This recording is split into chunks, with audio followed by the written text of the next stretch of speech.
I'm just trying to be realistic. No, you're trying to be smart. Okay, you two. Jeez Louise. Welcome, everybody, to this week's episode of the Cheap Seat Critics podcast. We are in our second trilogy of this season. With me today, we have. Hello, everybody. I'm one of your hosts, a geeky writer. I'm Crimson Maroon. And I'm Sprinks. And with us, a very special guest, the riveting rival of Retribution, the honorable hero of Hot Pot, the Queen in Green, KyeLaris. Hello. Thank you for being on the pod this week, Kai. Well, thank you for having me. Yeah, what are we covering, Sprinks? Oh, in case the title in whatever you've clicked on didn't give it away, we are covering Narnia, or the Chronicles of Narnia, The Lion, the Witch, and the Wardrobe. Bit of a wordy title, but... Which version? The 2005 version. Not the... Was there... The TV versions... Was it like all the books? I can't recall. Yeah, I feel like they skipped a couple. The made for TV versions, I think, covers. There was the British books. BBC one. I think they made 4. And then there was a 1979 animated movie, which I watched this morning just to have in my brain. Oh. Yeah, Overachiever. I guess so. I wouldn't recommend it. It's dated. Oh, Crimson, I can't believe you already started with the histories. Oh, I guess so. Tisk.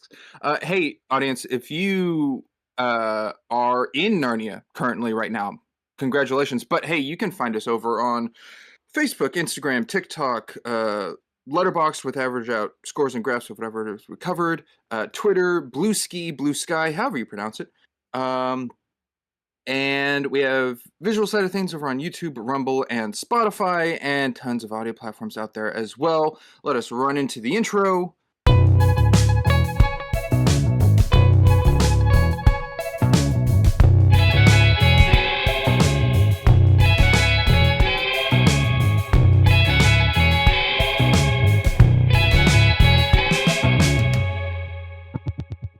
And back from the intro. There we go. Okay. Got to get that spiel out. But today we are covering Narnia, and we're going to start with histories. Then we're going to go into some fun facts about the movie that we have. And then the coverage today is going to be recap structure. We've dabbled in it a little bit in the past before. Off the top of my memory, I can't remember what episode it was that we did it in. And then When Harry Met Sally. It was, yeah. Harry Met Sally. Thank you. Oh, that's right. It was Harry Met Sally. We did recap structure one more time after that, but I also don't remember what for.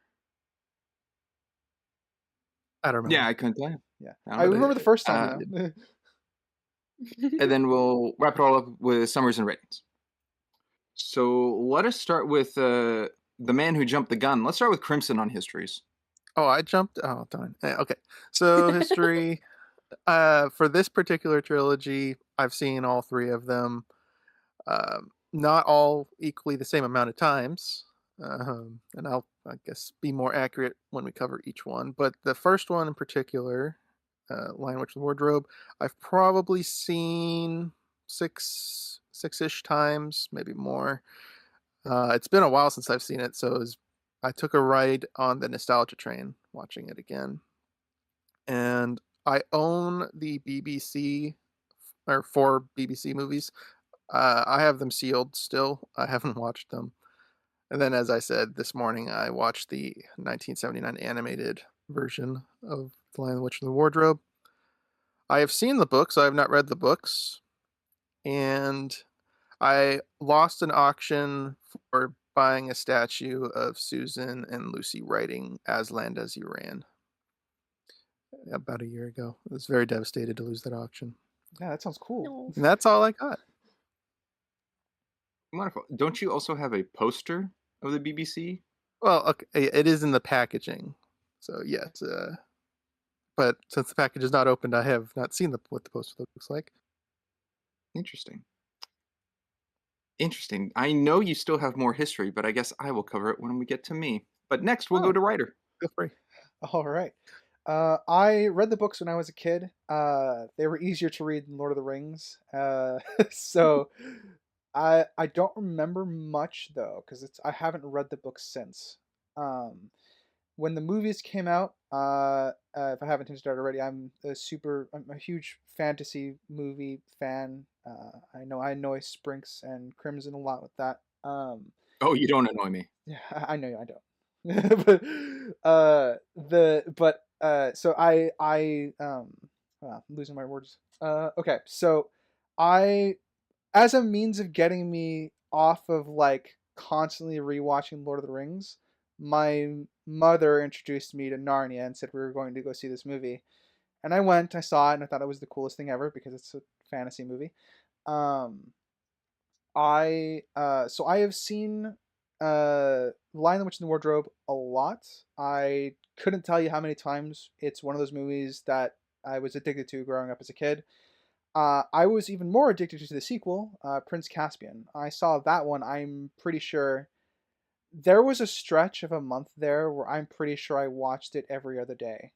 Uh, so I couldn't tell you how many times I've seen the first two movies. I haven't seen the third one at all.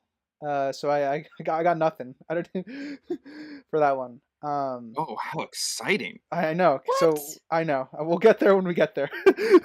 um, so I haven't seen the Voyage of Dawn Treader at all. I know nothing about it. I didn't even see the trailers for it. I'm looking forward to that when we get there. Additionally, I used to have action figures of the main four characters and also Aslan. Threw them into my usual mix of fantasy of figures that I always used to play with growing up as a kid. Um, I was given the choice to get either this Peter's sword or Jon Snow's sword, and retrospectively, I think I chose wrongly on that front. But uh, so because I ended up getting Jon Snow's sword instead, and the Ah, my last piece of history with this is I played the Xbox 360 video games as well for the first two movies. Was that my forgotten history, Sprinks? No, Played it the is Prince not Crimson. Caspian game. Oh, It's not. well, But there's man, yeah, I've also played those two games. I didn't know they made games. Oh, They're the they're Prince pretty Caspian game is a piece of shit. they're pretty it's not very good. they're not great, Oh but they no. are funny bad. At least for me, they were funny bad growing up. I Well, thought it's back the on every first. movie made game. Yeah, I Yeah. thought the first game was actually pretty good. I didn't play the first one. Anyway, I guess we'll go to me. We'll save Kai for last, so we all have examples to give. Um, I've seen this movie somewhere in the teens, probably. I've seen it more than 10 times. I don't know if I've hit it 20 times yet. Uh, Oh, you're behind me. I oh well. um, well, Crimson's only seen it 6 times, so uh, I don't recall the first time I ever saw this movie. Um, I know I've seen Voyage of the Dawn Treader in theaters when that came out, but this one I think was just like a Disney DVD that I watched when I was younger. I think. I've played the games. I never beat either of them. I got stuck on a boss fight in the first game with a giant on like the ice lake or something. And then Prince Caspian, I made it through like the first level and thought it was a crappy game. I have seen I always forget the Glass Throne, the one of the The BBC silver chair. movies. Silverchair, thank you. That's the one I've seen. I've seen all three of these ones, and I'm guessing it was 2010. There was a museum I went to for a friend's birthday party that had a Oh, display exhibit of the first movie. And I don't remember all of it, but I remember seeing a minotaur's head in a glass case, a giant ice wall that had like all the production crew and actors' handprints in it, and some wolf prints in the wall. Mr. Tumnus's legs and scarf. I believe the White Witch's dress. There's definitely more stuff, but that's all I can like in my head remember. And then in oh gosh, 2013, I think. I went to another museum in a different state with Crimson and actually saw some clothing pieces from the film. I Yeah. believe Susan's bow and arrow, Peter's sword, Peter's armor. Uh, I think Lucy's dagger and vial. But yeah. I don't remember it well, but I have a shoddy memory. So there we go. I did do those things. I forgot about that.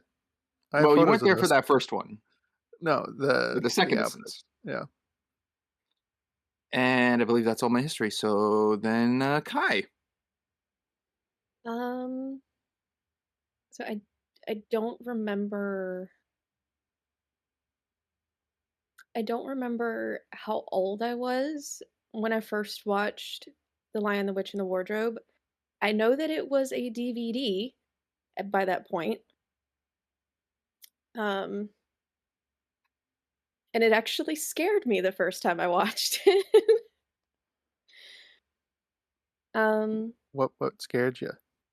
so it's the scene where Aslan is sacrificing himself. Yeah, I'll talk about that when we actually talk about the scene too, because I have a very similar history Yeah. to that. I was terrified as a kid of that scene. it it scared me so badly. Um, but I've seen the movie I don't even know how many times by this point, and I actually watched it yesterday, so it would be fresh in my mind. Um, it's honestly probably one of my favorite movies. I go back and rewatch all three of them, usually towards like the end of the year because the first one with all the snow gives me Christmas vibes. Well, And it Santa Claus is Yeah, actually here, Santa's in it. so Yeah. Santa. Well, it's a movie. yes. It's a Christmas movie, Crimson. They never So they never call him Santa, But it is and I implied. it is implied, and I don't know if it's actually Christmas Day in the movie. It's not, but it's just the fact that Lucy turns to Susan and she's like, "Told you he was real."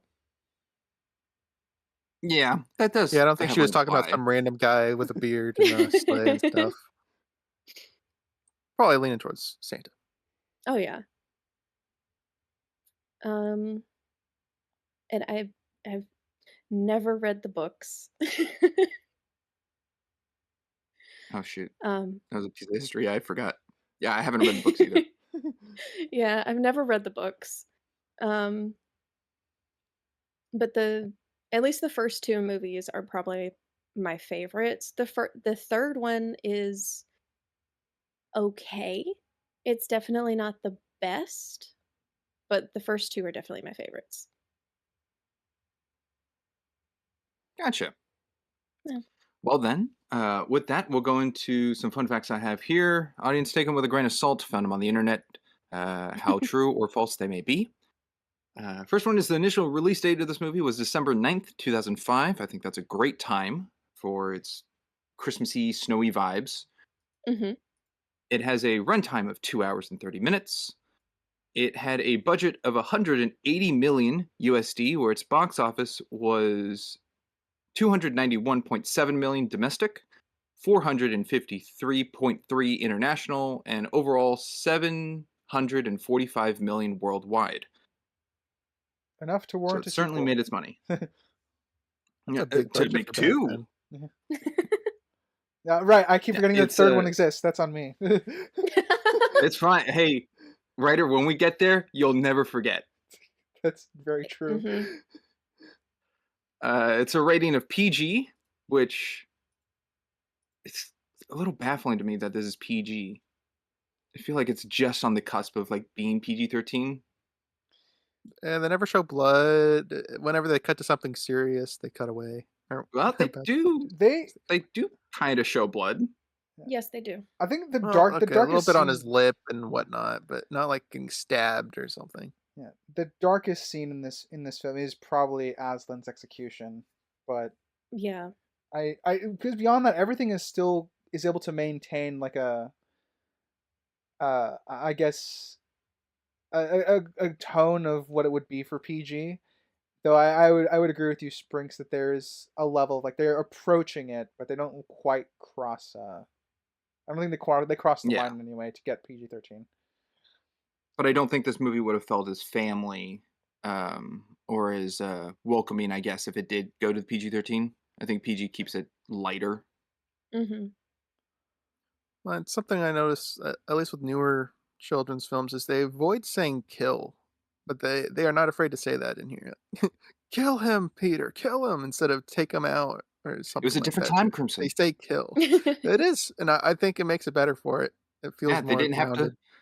have to worry about demonetization and whatnot. Yeah. Uh, the genre of this film is adventure family fantasy. It is directed by Andrew Adamson, who has done and directed such works as Shrek, Shrek 2, Prince Caspian, and Circus du Soleil Worlds Away, which was back in 2012 and hasn't done any directing since. Well, Okay. good to retire on a high of all of these gems. Honestly, it's not really a bad Yes. one there. So props to them. No, Yeah. not there. But what So it wait. does kind of tell you is that he didn't do Shrek 3 and he didn't do Voyage of the Dawn Treader. Yeah, I was about to say he didn't direct the third one, so I guess No, that makes sense why it's not as good. that's well, I'm just gonna shrug. I have no idea. I'll know when I get there. oh, you'll know. You'll know. And then I have 5 fun facts here. Georgie Henley, who's Lucy's, reaction to Mr. Tumnus at the lamppost is genuine. She had not seen her castmate James McAvoy in his costume before filming the scene, and her screams and reactions were real. Her first reaction to the snowy world of Narnia is also genuine. She was carried into set blindfolded to make her first entrance, and her wide-eyed, delighted reactions all more sincere. I Hmm, like that. I didn't. That's nice. I like that a lot. Next one, the wolves that destroyed the beaver's home were mainly real animals, with 1 or 2 CGI ones added in, although their tails had to be digitally removed and re-added because their tails kept wagging during the scene, making them appear friendlier. The You wolves, can have the that. live action ones, were also the hybrids of huskies or Alaskan Malamutes. Malamutes? Alaskan Malamutes, yes. Malamutes are very, very good foofy dogs. They're usually they Yes. tend to be bigger than huskies, and Mhm. their fur is a lot thicker though. More wolf-like. Yeah. Hmm. No, that's very helpful and fitting then for the film that they're look more wolf-like. Dog casting was Next one, excellent. Yes. oh yes, yes. When the professor talks with Peter and Susan in a study, he smokes his pipe, and the container in which he draws his tobacco is a silver apple, which is a reference to the professor's experience in the first book, The Magician's Nephew. Mhm. Yeah, Hmm. I vaguely remember that the professor is supposed to be I think a protagonist from the first book, but I don't I would remember. agree. The professor acknowledges Narnia's existence. Yeah, which is why Almost he's like he's been there. yeah, exactly.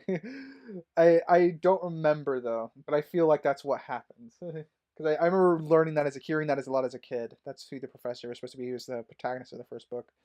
So Yeah. I got 2 more here. Before his death, C.S. Lewis sold the adaptation rights to the entire Narnia series. At the time, he despised television adaptations of his books, believing they were non realistic since actors had to wear suits to play non human characters. It was only after seeing a demo reel of creatures created with computer graphics and the advancement of that technology that Lewis's stepson, also the co producer of the film, Douglas Gresham, approved a film adaptation. Hmm. reminds me of the Tolkien estate. So that checks out. Yeah. And then the last one, which I actually found a little interesting, the witch's coachman in the book is actually unnamed, and the filmmakers named him uh, Ginnebrick, uh, Mhm. and they decided that he has a descendant, Nickabrick, seen in Prince Caspian, since the 2 dwarves wear the same family ring in both films. That is interesting. That is But I very don't think it's cool. ever stated, Yeah. like in world. Huh. That's very I did cool. not I know that. appreciate that detail. I would not have picked that up. Mm-mm. Yeah. That is all the facts I have. Does anyone have any additional facts? No. I do That not. sounded hesitant. Nope, nothing. I was gonna make up a Okay. fake one, but yeah. Oh, you're very prone to do such a thing. So, okay. With that, I guess then we'll go into the coverage. As I said, recap structure. So, audiences is going to be mostly a lot of like questions and curiosities and hypotheticals, possibly over the film.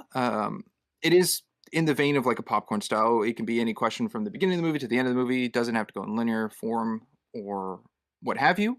Um, and yeah, so let us start off with writer. Oh boy. All right. I will start us off with, I guess, kind of an interesting discussion of how much of Peter's plan, how much of the battle at the end was Peter's plan, or how much of it was, I guess, the people around him.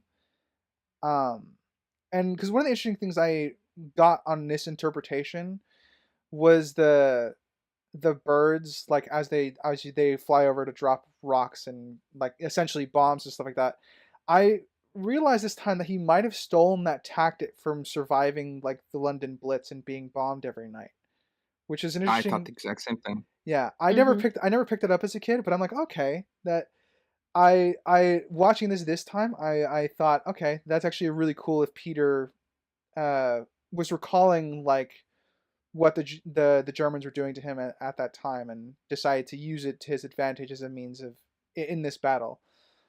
Um, and I think my only nick with it now is I wish that their bird characters were introduced beforehand. Uh, Oh, the Griffins? yeah, Yeah, because there was a lot of them there. None yeah, of them. At least I never saw any in the camp, but there was a lot of characters I amuck in there. don't think there was any Griffins in the camp. yeah. I think that would be my one That's complaint Gorilla. is that there's no real setup to this. So like if we saw the Griffin like leader with uh the Horus, the centaur, um Horus. Just wrote down the name. yeah, Like Aureus. Aureus, Aureus. Like yes. Oreo. Aureus. Yeah. So if we saw the Griffin with Aureus and like another Narnian all around the table with Peter, I could assume that like okay, he's leading his own contingent, that sort of thing. So it gets a little nick for me, but I still think it's a good way to show Peter's intelligence as far as battle IQ. Yeah, I'm leaning he kind of just added the Griffin part because when he says like Aslan's gone, he goes to the table and the table already has like a battle strategy set to it. Yeah. So it's Don't probably mostly Aslan's plan, but he okay. probably did add the Griffins. Would Okay. be my guess. That's interesting. Okay. Um Yeah, very well could be. yeah. I do think the dropping of the rocks is connected of the bombing, though. Yeah, I feel like that's where he got the idea. Yeah. Yeah. I guess I'll expand my question out a little bit. What do you guys think of the final battle? Oh, amazing. Great question. For a PG-13, or no, not 13. For a PG film war battle, I think it's pretty good. And I guess, I mean, people are dying, but like a reason I think like it's like not actually death is like when they get petrified by the White Witch, Aslan Yeah. can heal them or like save them. But the one griffin that explodes into chunks, that one's dead. Got bodied. Yeah, That one's not coming back. he is not coming back. Yeah. That one made me sad. Yeah. I think so. I'm gonna preface this because I think I might be on the other side because I loved this battle as a kid. I think as an adult I have a lot more criticism of it. I still personally Mm. love it though, because it's there's a lot to go in just for the cool factor, but like realistically speaking, Peter's army is actually set up in like a really great position, so they had no reason to charge. um Well, I I suppose. They didn't Well, really utilize kind the of archers bait, very but well in the yeah, opening yeah. yeah. battle. That's what I go. It feels like the archers just did one flurry of arrows and stopped. Yeah. Mhm. Yeah, I feel like that would have been rectified if they formed more of a phalanx along the bottom of the hill, and then they just kept feeding Edmund just kept feeding archers and, having the archers shoot. I think that's probably my largest criticism with the battle as a whole, because I think otherwise it when the battle devolves, everything else kind of makes sense. Like they essentially wipe out the first half of the Queen's army, but uh, obviously once she brings in the second half, they have to pull back because at that point they don't have the numbers. Um, so I I'm it's a criticism born of just having seen a lot of charges needlessly added into films for the cool factor. Um, True, but hey, look at the bright side. There's no trebuchets on the front lines. yeah, you're right. This is better than Game of Thrones. Shockingly enough, I will take this every day. Would have How been do you cool if the tree people like used their leaves to blind the enemy or something. They weren't in the battle as far as I could tell, and they're pretty unique look, creatures. It'd be kind Crimson? of There was cool no to see them utilized. trees. There's no trees on the battlefield. Well, It was open they field. just the leaves fly around doing whatever they want. Yeah, They do in trees. yeah. I mean They had to that grow. They had to bring a They go tree to into the the tent. field. Yeah, the trees Who knows how far the leaves could go? the trees don't participate in the battle in the first movie, but they are in Prince Caspian. yeah, which Yeah. I again I that will go into one of my more overarching issues I take with the film, but I'll hold on to that for a little while. Oh, you're gonna Twilight it? Yeah. A bit, yeah. I mean, it's the world building stuff is I love the fact that how diverse this fantasy world is, but they don't really make use of that diversity. Mm. Because as you say, like I don't see a reason why the trees wouldn't participate in this battle because otherwise they're all going to just suffer through an eternal winter. So we're shown that them to be creatures, so it retroactively becomes a problem for this film. But I would expand that out to probably other facets of the world building as well. And again, I still really love this movie. Just Yeah. Best I have is no trees really around the battlefield, and I'm trying. No, if they were on either side, either Aslan or the witch's side, they would still aid in fighting. So, hmm, what what? the Crimson? heck was What? that? Crimson, stop whatever you're doing. You need to stop right now. You're roboting in like That was the a chipmunk. chipmunk voice again. Didn't that happen last week? I think so. Yeah. All right. Your Discord is your PNG tuber is working, Crimson, but you're gonna have to unplug and replug. All right. How do I sound now? You're coming through, Oh, so sounds I'll fine take now. it. Okay, All right. give I it still a haven't couple heard what that seconds. sounded like. Well, give it a couple seconds and I guess share your thought. Yeah. Hello. Well, I think we can all agree that the mermaids wouldn't have been very useful here in this battle. That's Yeah, no, ver- there's no bodies of water. Yeah. very true. I I guess a slight nitpick, because actually I should ask, Kai, are you familiar with our damage ladder? No. Okay. I guess I should have ran that by you. When something is damaging in a form of the film, we have this graph of how bad it is, rather than just like a blanket, just like that was bad. Mm. That goes nitpick, nick, issue, flaw, problem of how severe it could be. Okay. So just like going forward, if it aids, if it's like, oh, that was a problem in the movie, that's like one of the worst things possibly that could be. If that kind of helps. But a little nitpick I have with the war here is a lot of the fighting is one-on-ones. Like it's like a faun Yeah. against a dwarf, or a minotaur against a centaur, or like it's not like a someone taking out like three people at a time, or like pushing or running away in a fight. It's just like a lot of these like set background duos. It Mhm. it definitely devolves into like chaos on a battlefield, which is obviously not typically what happens. And that would also fall into my damage ladder as well. Um, amongst my other criticisms already given. Yeah. Though I think it's really badass that when Peter sees Edmund get stabbed and charges after the White Witch, he one hand backhands a Minotaur. Doesn't he like hit it with his sword? Just like pushes and punches a Minotaur off the side.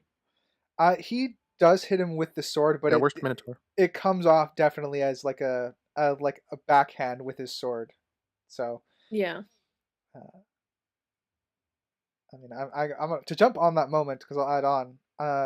I really love that moment because that for me is the culmination of Peter's character in this film.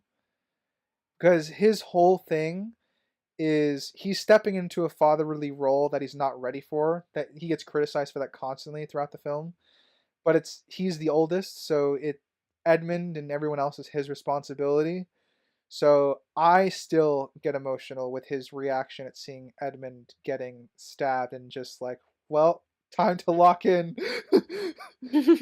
Yeah.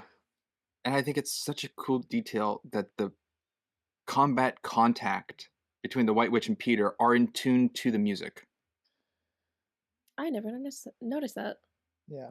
That scene, that whole scene is beautiful. I like it too because I for most films, there is usually a problem with plot armor that happens, and I would say there is some plot armor here at the very end of the fight, but it works because the witch is clearly just toying with him. Yeah. Um, so you get to have a you get to have a good one-on-one that's justified in terms of their respective skill levels of the characters, and that's most films don't justify that anymore, sadly. So it's good to see here, and I would say the only piece of plot armor is when the witch is obviously not holding back anymore because Aslan's coming, and is when she stabs him in the shoulder instead of anywhere else, or his armor just to pin him to the ground. Yeah, Yeah, that the is chainmail. toying. Yeah, that's the only part of that fight where I would say Peter has plot armor because I think the rest of it is perfectly justifiable. Yeah. Uh, Kai, what would you say is your favorite part of the battle? I honestly think my favorite part is Lucy and Susan coming in with Aslan, but I also really relate to the sheer look of protective instinct that crosses over Peter seeing Edmund get hurt. I am an older sibling, so it's very relatable for me because I would 100% go into battle and fight someone for my younger sibling. Yeah, I mean it's a real instinct. I have only half siblings, and I heard they were being bullied, and my dad had to talk me down. uh, Yeah, I'm in the same boat, being the oldest sibling. Same boat as well. Yeah. uh, Okay, I The guess Dawn on the Treader flip boat side, specifically. ooh, that boat. Uh, Crimson, what's your favorite part of the battle? Um, it is probably leading up to it, where you had the epic music and then it goes kind of silent, and then you had the cats attack each other, and then the music and the ah, combat sounds all culminate. yeah. Uh, I think it's visually a pretty cool battle. It's right you brought up the diversity, and it is cool to see all these like creatures and animals with their own kind of distinct styles. I would have loved to have seen the gorilla like boxing one of the minotaurs, but you don't see the gorilla in the battlefield. But you do see him in the camp and at the end. Um, so it's been cool to see him in action, Yeah. but it was cool. Since you mentioned it, I do love the fact that the cheetahs run ahead of the line at the very end because they're cheetahs. So obviously they could outrun everybody that's there. Yeah, it reminded me kind of like of Yeah. Infinity War when Cap and T'Challa are running faster than everyone else. Yeah, it's a Mhm. good moments for sure. I would say even Infinity War justifies its charge. At least, mostly. Um, Well, Infinity War does funnel them, so there's yeah, a strategy involved. there's a strategy involved for sure. I would say, uh, I think, I mean, I don't want to get too nitpicky on the battle because that's being I write fantasy a lot and I also uh watch a lot of medieval battles, but uh, what's another thing I really love I guess the build up to it as well. As you said, Crimson, just when the sound cuts out, but we got like a really cool transition to the battlefield from like starting on the map, zooming in on it, and then ending on like getting the display of the battlefield from that transition. It's probably my favorite transition of the film. Yeah, I agree. That is, I feel this movie doesn't really have a lot of transitions, which is kind of upsetting. I mean, Not it's not really. needed, but I think I would agree though. Out of all the transitions in the movie, because I think there's only like 3 in that vein, that one's the best.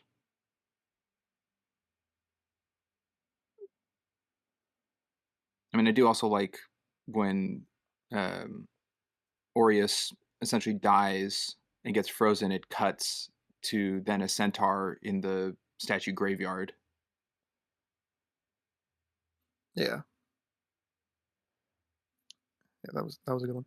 Yeah. The Mhm. centaur, by the way, that's frozen in the graveyard that we cut to, I think is holding Narsil from Lord of the Rings. That's wild. It There you definitely go. it has the same pommel I The don't design. know crossroads. that's true. It has the same I pommel don't know if that's design. true. It has the same pommel design. I don't know about the rest of the sword because I don't really see the rest of the sword. Mm. So that's a like just an observation. I think it might just be the hollow pommel that gives it the look, but it looks like it. I might have to go back and analyze that because I am a huge Lord of the Rings fan as well, so I never picked up on that. Hmm. Yeah. I, I don't know. It wasn't in the facts I found. Yeah, Hmm. like I said, I think it's more of a visual thing because I know Mm. uh, Weta I think helped with the armor in this film because Weta got really good at making chainmail for obvious reasons. Yeah. So it might be a reference to them, but it just looks like the sword, so I'm not claiming that it is. Mm. Okay. Trying to go over my head like one of my favorite things in the battle. I think the thing, because I don't really want to repeat what's already been said because they're great answers. I think I really like the bravery that Mr. Tumnus has running into the battle with no weapon. Like he feels Just invincible courage and a kind of dream. thing. Yeah, I mean, I can you blame him? He got to meet God essentially in Aslan. true. He came back to life and he's going in shirtless with no weapon, just pushing people over. I don't know. I think that's just pretty cool. Mr. Tonus is probably one of my favorite characters in the movie, but Yeah, he's a very complicated character too. It's kind of why I think it's why I like him a lot now because I didn't feel much for him as a kid, but I definitely feel a lot more for him now as an adult. I think. Mhm. and James McAvoy just sells it too. Hmm. I think he is I such a love charming James actor. McAvoy. I love him so much. Yeah. Well, I guess we can flip the whole thing on its head then. What is your least favorite parts of the battle? Well, Ryder probably already said his, I would imagine. I mean, I got a list. I can go to another one. uh, okay. When Peter gets his unicorn shot out from under him, no other arrows shoot him. It's like we see that there's literally no one around him, and we know he's in range of the dwarven archers that are kind of running on the rocks alongside of them. That's some plot armor for Peter right there. As much as I enjoy the Aureus and the Rhino and their charge. Well, Ryder, what you don't know Yeah, is before the mine kind battle, the White Witch said, "Peter's mine." Didn't she say, "I have no interest in prisoners. Kill them all"? Oh yeah, she did. I mean, like well, before not a that, prisoner, off just put screen. him on Yeah. hold. Uh, mine is just the archers not being well utilized in the opening of the battle. I think they should have been used after the rocks were dropped instead of just the funnel up at the rocks. So that'd probably be my least favorite part of it.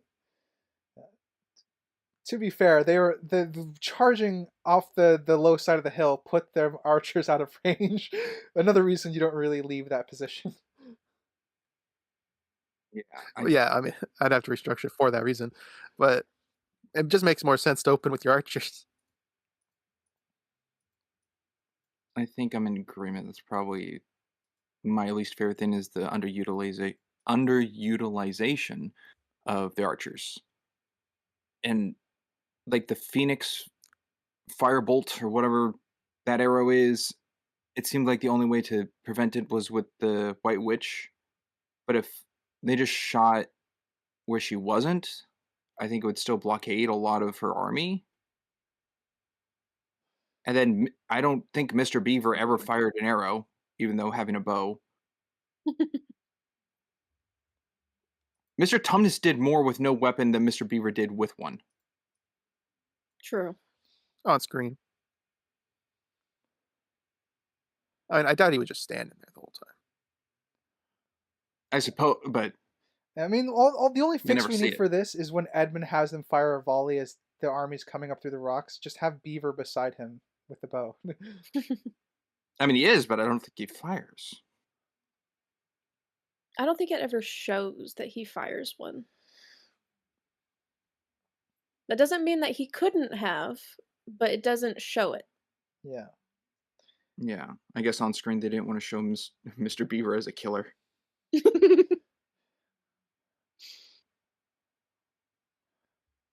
Also, Mr. Beaver, not a very creative name. Oh, I have that written down. The Or Mr. Beavers' Badger. names are a little confusing. Okay, I have kind of a funny joke about this because as Aslan, obviously Aureus has a name, but he just calls the beavers beavers, and I take that. It's funny. It's funny to see it as sort of fantasy racism. I mean, Aslan just calls them yeah, their race. yeah, a little. It's not obviously. I don't think it's the intention, but it was funny way to look at it. Well, it's Mr. and Mrs. Beaver. Do they have any children? I don't think they have children. No. No, Okay, they probably would have taken him with them if they had kids. so I was trying to figure out what do they call just each other? Because if they just both call each other Beaver, that's odd. Like, just that's both their names. So when I Mr. Beaver comes home, she calls him just Beaver. Like, Beaver, have you been Mhm. with Badger again? When they're coming back from the White Witch's castle and he enters the home, he calls Mrs. Beaver Mama. And I went, oh, they don't have any kids. That's just what he calls her. They can have a kinky sex life for all we know. I don't. They could. I just went, oh, interesting. So he's Beaver and she's Mama. Okay.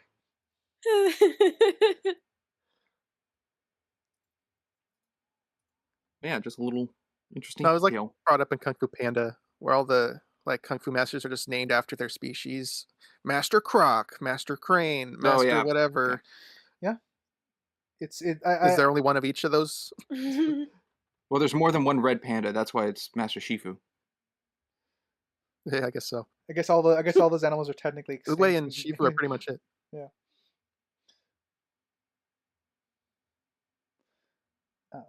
Okay. Well, let's jump to something else then. Let's go with, you know what, Kai? How about you jump to anything you'd like? Um, well, now you've put me on the spot and I can't think of anything.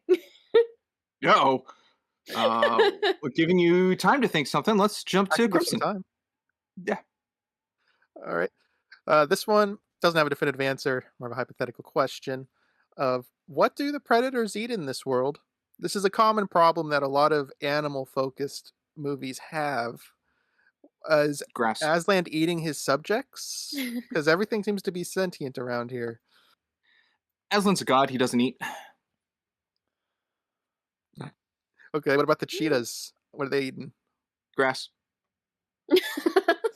They can't survive off grass. Their Everyone's a stomachs fall vegetarian off. in this fantasy Oh, world. actually, fish. Fish. We see Yeah, the what about beavers the eat fish? fish. Mr. Tumnus has Yeah. sardines. I think fish maybe aren't sentient in this world, or something. There's something against the fish. I don't know. We only see dead ones. Exactly. They kill the fish. Yeah, because they That's a don't want source to. of They protein. don't want the audience to hear them screaming like, "Oh my gosh, you just killed Finn!"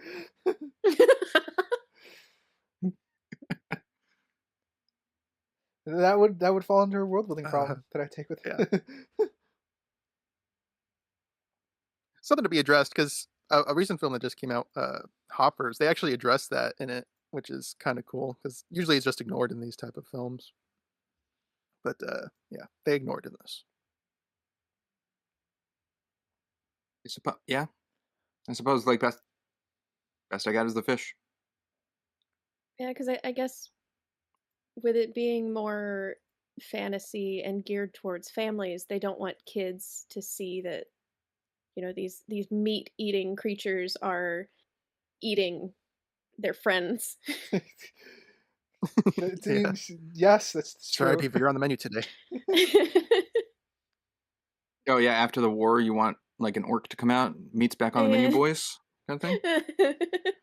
I mean, they got all those minotaurs they can eat now. I mean, they're pretty set for a couple years if they salt them right. That's a so. good source of beef.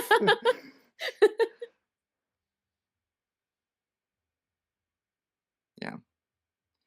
How do you guys feel about the blend of both practical puppeteering suits and mechanic works on the costume designs mixed with CGI overlay? I think Beautiful. it's the Holds integration up here. to some modern movies. Yeah, I would say the integration here is actually extremely well done. It's better than a lot of modern movies in how they manage to do it, because I think a lot of modern films are over reliant on the CGI. They do a good job of blending all of the practical effects and the CGI effects in this film together.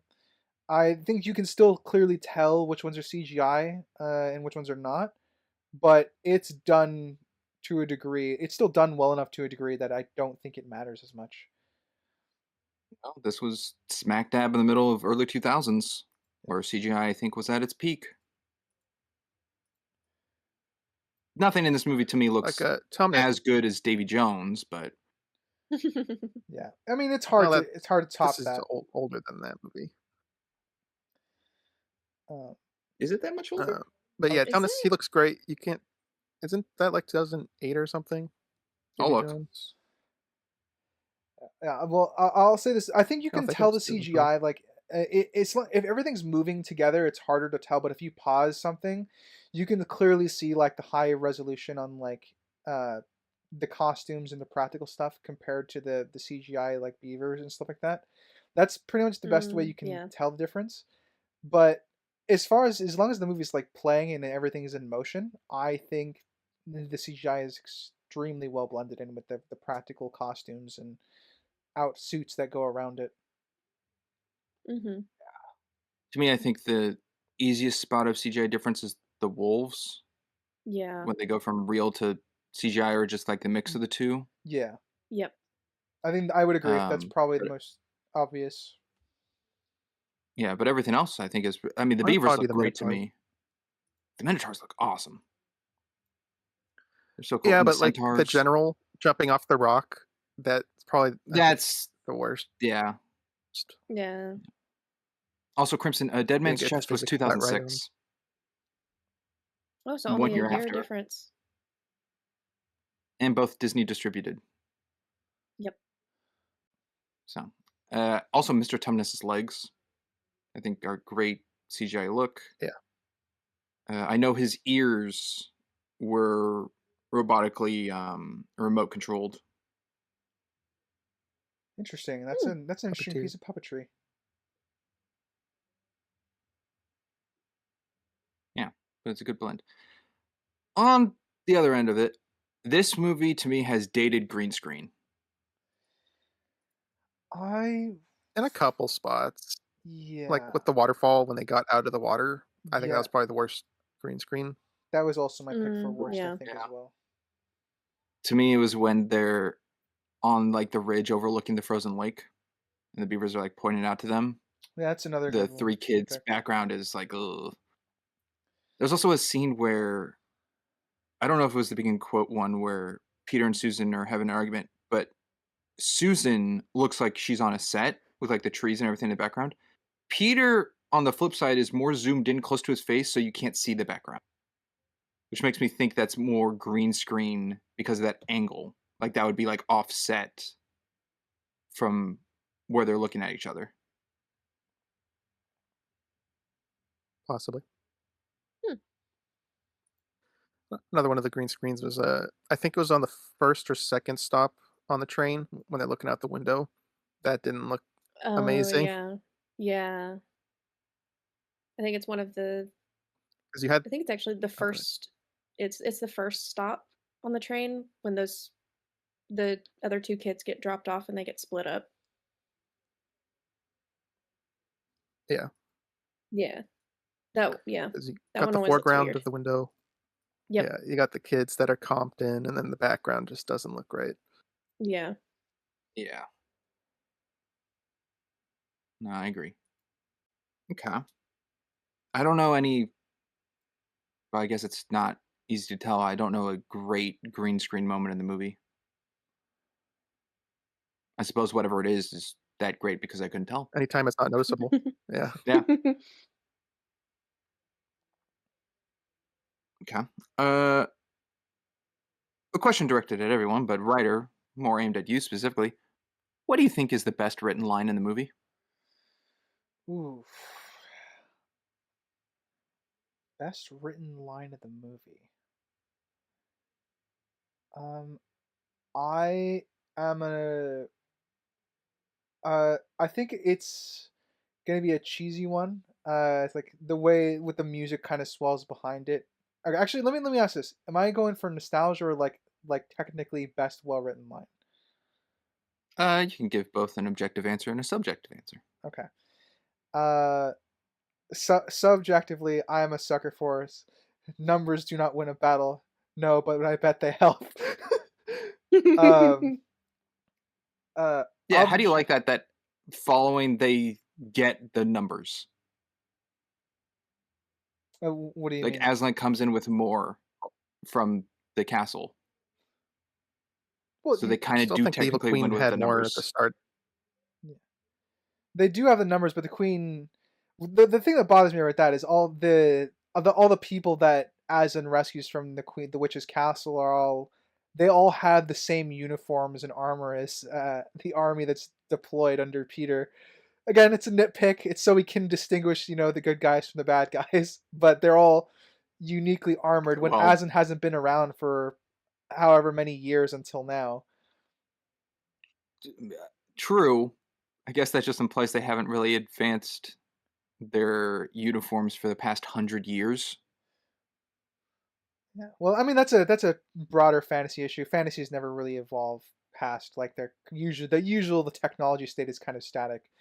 But in the issue is that they wouldn't I don't see why they would have a uniformed army for the queen to be capturing people in uniform essentially.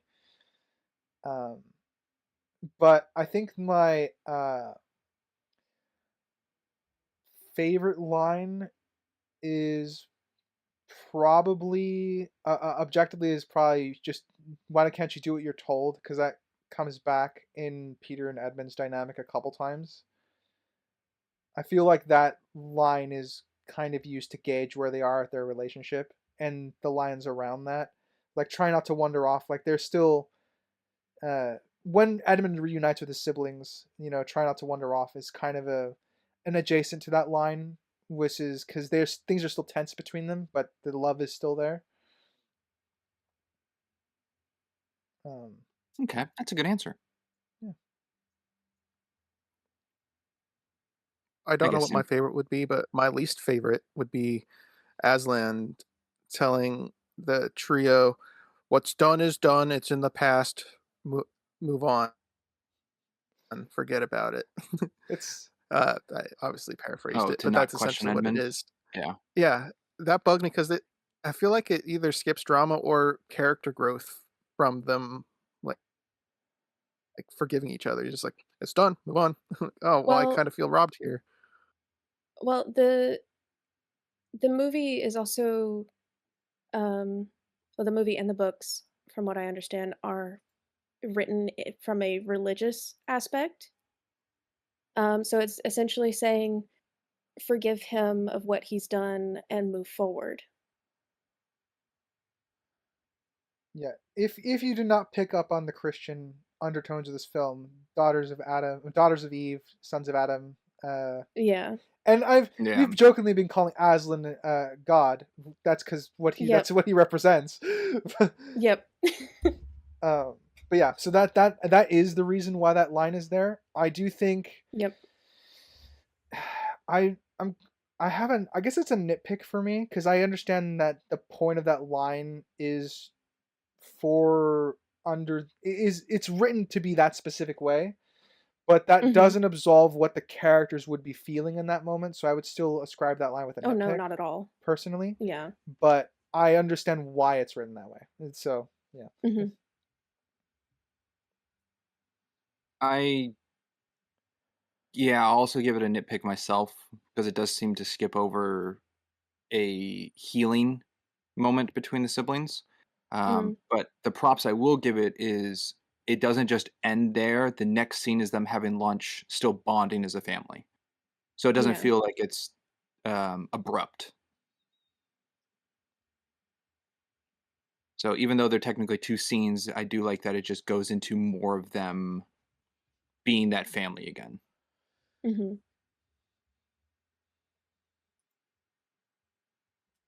I'm trying to think. My favorite written part in the movie might be the professor with Susan and Peter telling them to believe that what Lucy's seeing is real. I just think it's really good that the And professor's kind of whimsy of Mhm. belief, being that he's experienced Narnia before, to tell the older siblings to believe in their younger sister and not because he doesn't know the full story of what's going on, but it I think helps with the perspective of them knowing that Edmund is being a little pissant and them not believing in Lucy is making them more on Edmund's side against Lucy, who's the youngest, and he kind of adapts their perspective on the situation into being more neutral or I guess more in belief to Lucy and to start being more of a family and accepting that way.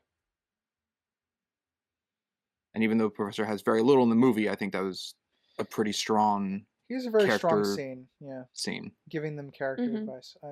I do like the scene as well.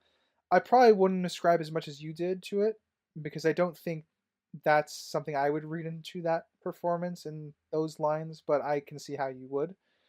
I read that more as well, I read that the end goal was essentially the same, I guess. Never mind.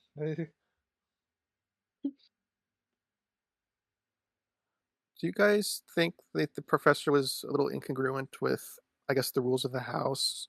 Like the rules of the house seem like Absolutely. strict, and McCready's enforcing them, and then he's Mr. Lovey-Dovey, smiley man.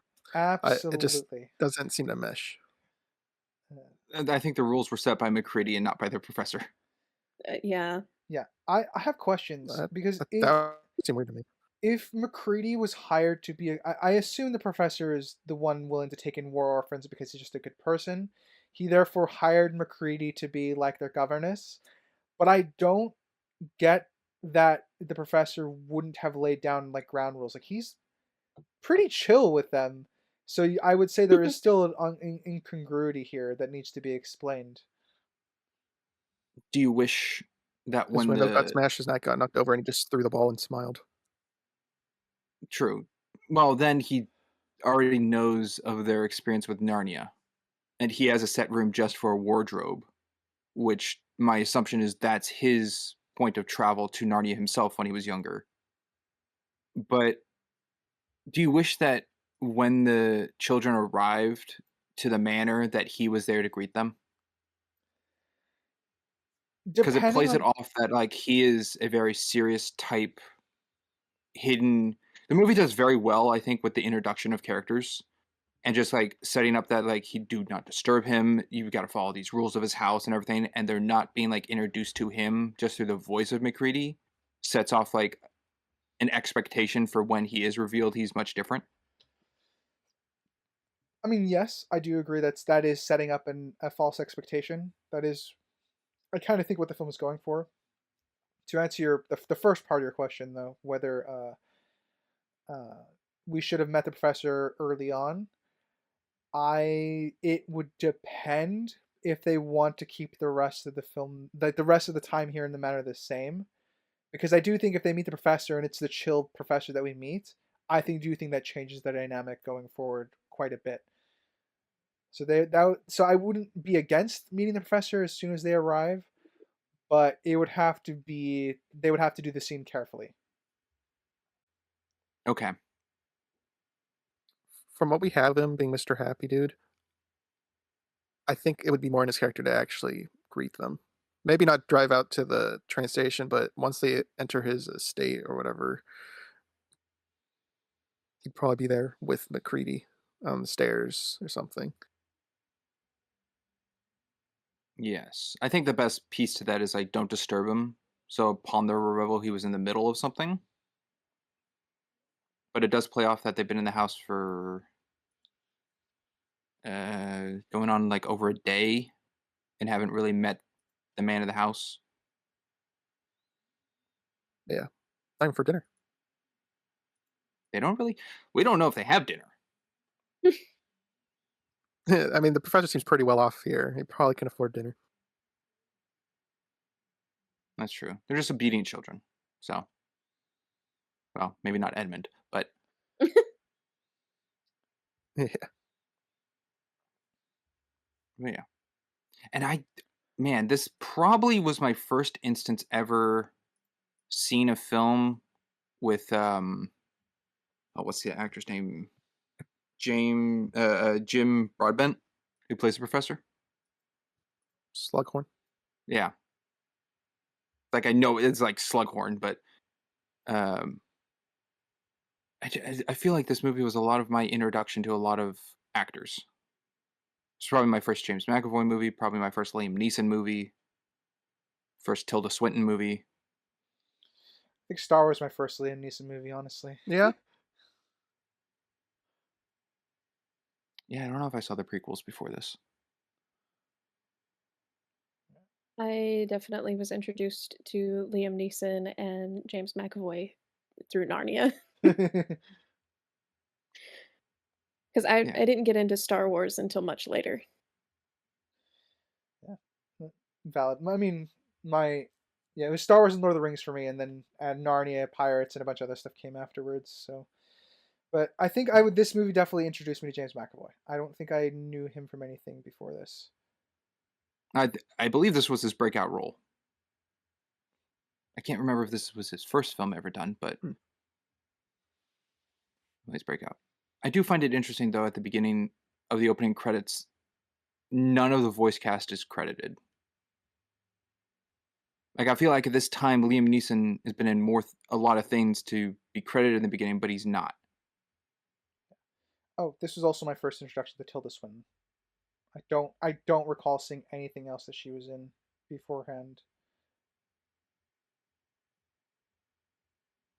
Doctor Yeah, Strange wasn't your first time seeing her? No. yeah, all the way in 2016. Yeah. God, that was 10 years ago. Ugh! Was that 2016? I thought it was older. It was right after Civil War. Okay, Narnia was also my introduction to Tilda Swinton. Yeah, maybe I don't think she did a lot of kid movies. Oh, she's in Michael Clayton. I think it's one more Probably not. reason for me to see that film. But hey, she's in all 3 of these movies. Is that a good choice? Spoilers. Al? Yeah. Because last we see of her in here, her face got munched off, That's true. presumably. But we all know she's in the As second that one. actually got well, Sorry for the spoiler for the third one, Ryder. Yeah, sorry. yeah. Why would I expect her to be in the third one? Pattern. I guess. Okay. So I had a couple questions regarding I guess, the introduction to the wardrobe. We see like a fly dying or something because of the rain. I don't really know why that fly got focused on. And then the Right? marbles coming out of the wardrobe, I thought was like a detector. Like if they were out on the floor, that means someone was in the wardrobe, but it never comes into play either. So I don't really get the point of those two things.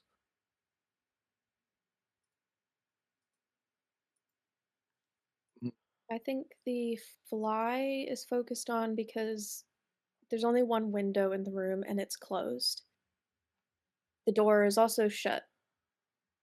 The only other thing in that room is the wardrobe, and the doors to the wardrobe is cracked. Yes, it's under a sheet, but the door is cracked. I think it's just to So is be that like, implying that there's Narnians could come into the real world? I think so.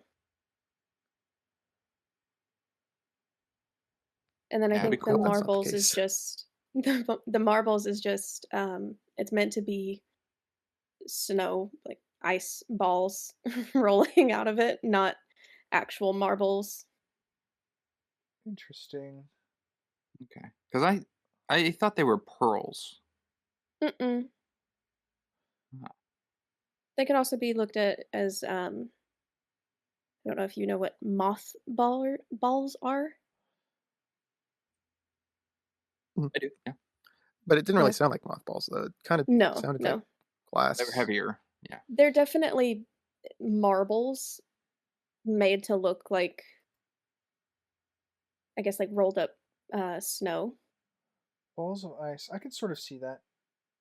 Mhm.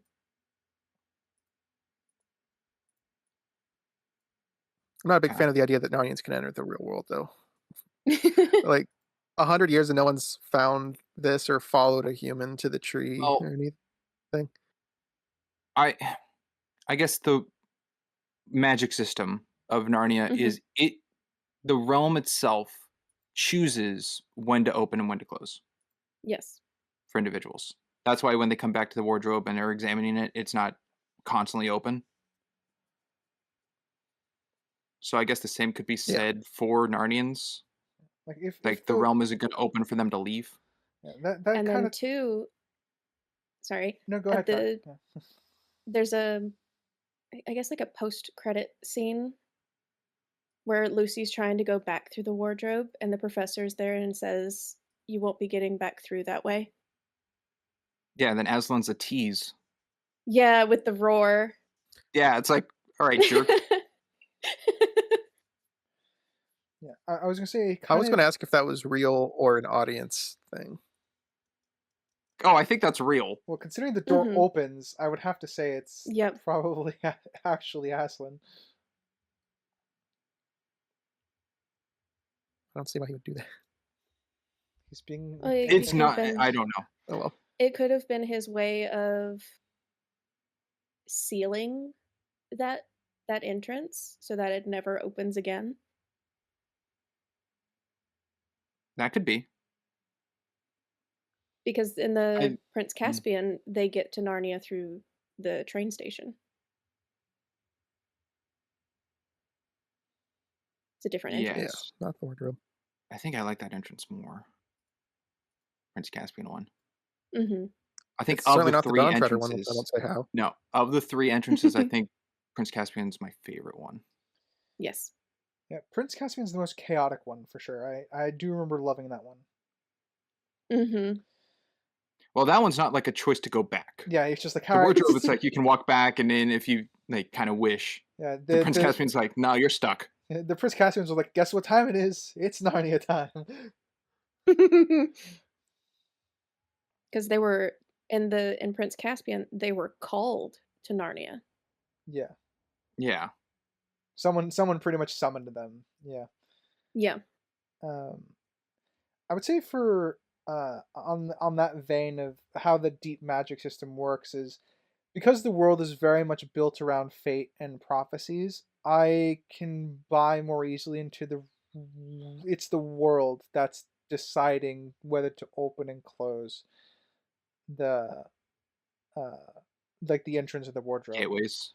Yeah. Yeah. Mm-hmm. And then obviously there's other parts of that magic that would contribute to that. Like Aslan is powerful enough that he has ties to the deep magic, and also obviously there are things that can be used to summon the old kings and queens of Narnia back in Prince Caspian. Oh. So Do you think, I mean, I think it's all connected by what the beavers explain of the prophecy, but do you think Aslan's return, as they say, is what opened the wardrobe's gateway? it would make the most sense because that would tie things together. Um, but like I said, the world building is very, very loose on terms of how the magic system is applied. I can't say it's internally consistent, but I would say broadly that at least in this aspect, I can infer enough that it doesn't bother me as much. Because I think with the whole Well, it's the discussion, chicken or the egg. Did Aslan come, thus they arrived, or did they arrive and then that summoned Well, Aslan? that goes into a whole thing then. Do you think the wardrobe was the closest point of traversal for the Pevensies to get to Narnia? Because if so, then it's because of the German bombers that Narnia got out of their winter. Because without them, they wouldn't have left home to then go through the wardrobe. I this is one of those things where I'm not sure about the world building because I can't tell if Aslan has been in Narnia this whole time or he's been like the beavers say he just got back. So my question is like why did he leave in the first place when Narnia is in trouble? Because he has an Nanny McPhee effect. Yeah. I mean, like I said, it's in Deus Ex Lion, but I it's uh it's one of those things where like I can't see it in Aslan's character to leave Narnia to like 1,000-year winter or whatever, how long it was, its fate of however long the winter was. 100 years, Yeah, I think. Yep. yeah, Yep. yeah. Yeah, 100 You're right. years. It's 100 years. So I guess it does bother me that we don't really get an explanation as to what he was doing the whole time, character-wise, because Aslan doesn't seem like the kind of person that would leave Narnia to such a gruesome fate. And I get that he's supposed to be a whimsical fairy god creature, but with the character I have of Aslan, it seems a little bit incongruent to me, with in terms of how it works, I guess. Well, we never really get the time difference between Narnia time and Earth time of the two realms, right? So And the there 100 goes one of my years, biggest issues. I'm like the 100 years in Narnia, how much time is that in the real world? I guess for the Pevensies to arrive. Because like, did he have to be gone waiting on them for the prophecy to take place? Mm. And maybe he went to go visit Alex the lion at the New York Zoo or something for a while, and Oh, then came back. that is a combination of characters that. That would be funny.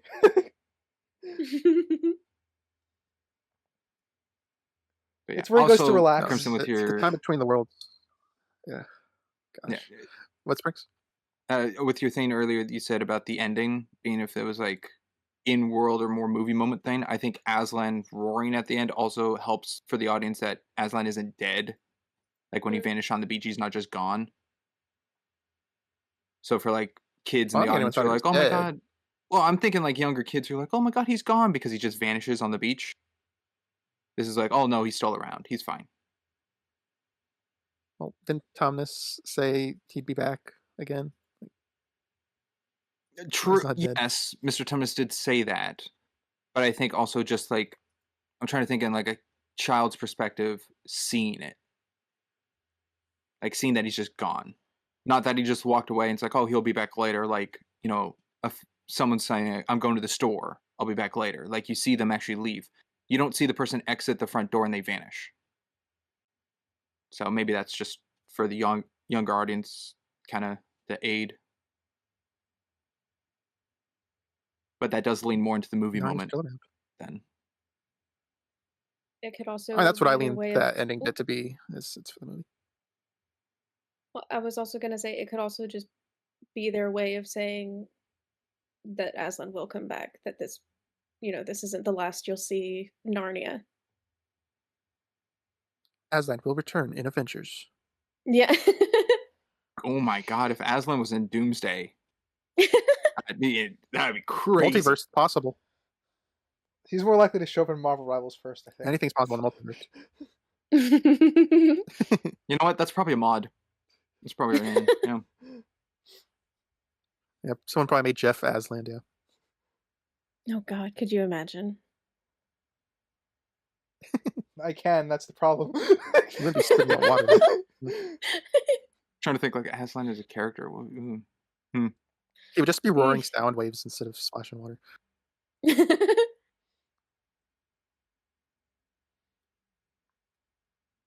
But I guess back to Narnia, the time stuff. I, as a kid, pictured it as like time was slower in the real world.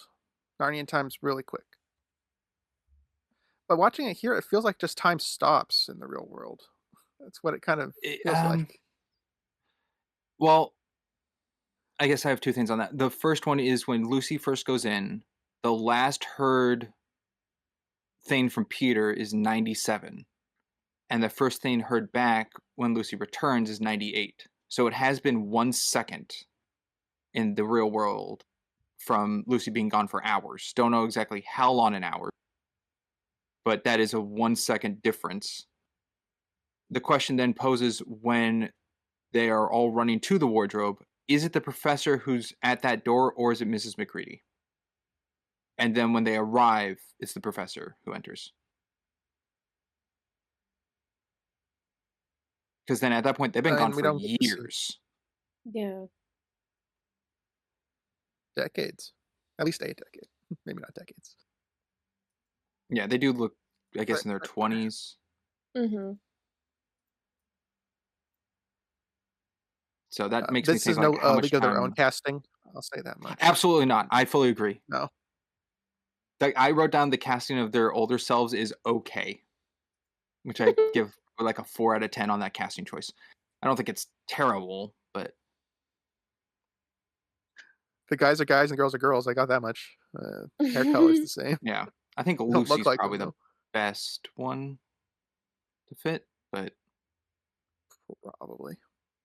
yeah, I don't think anything's going to top a League of Their Own.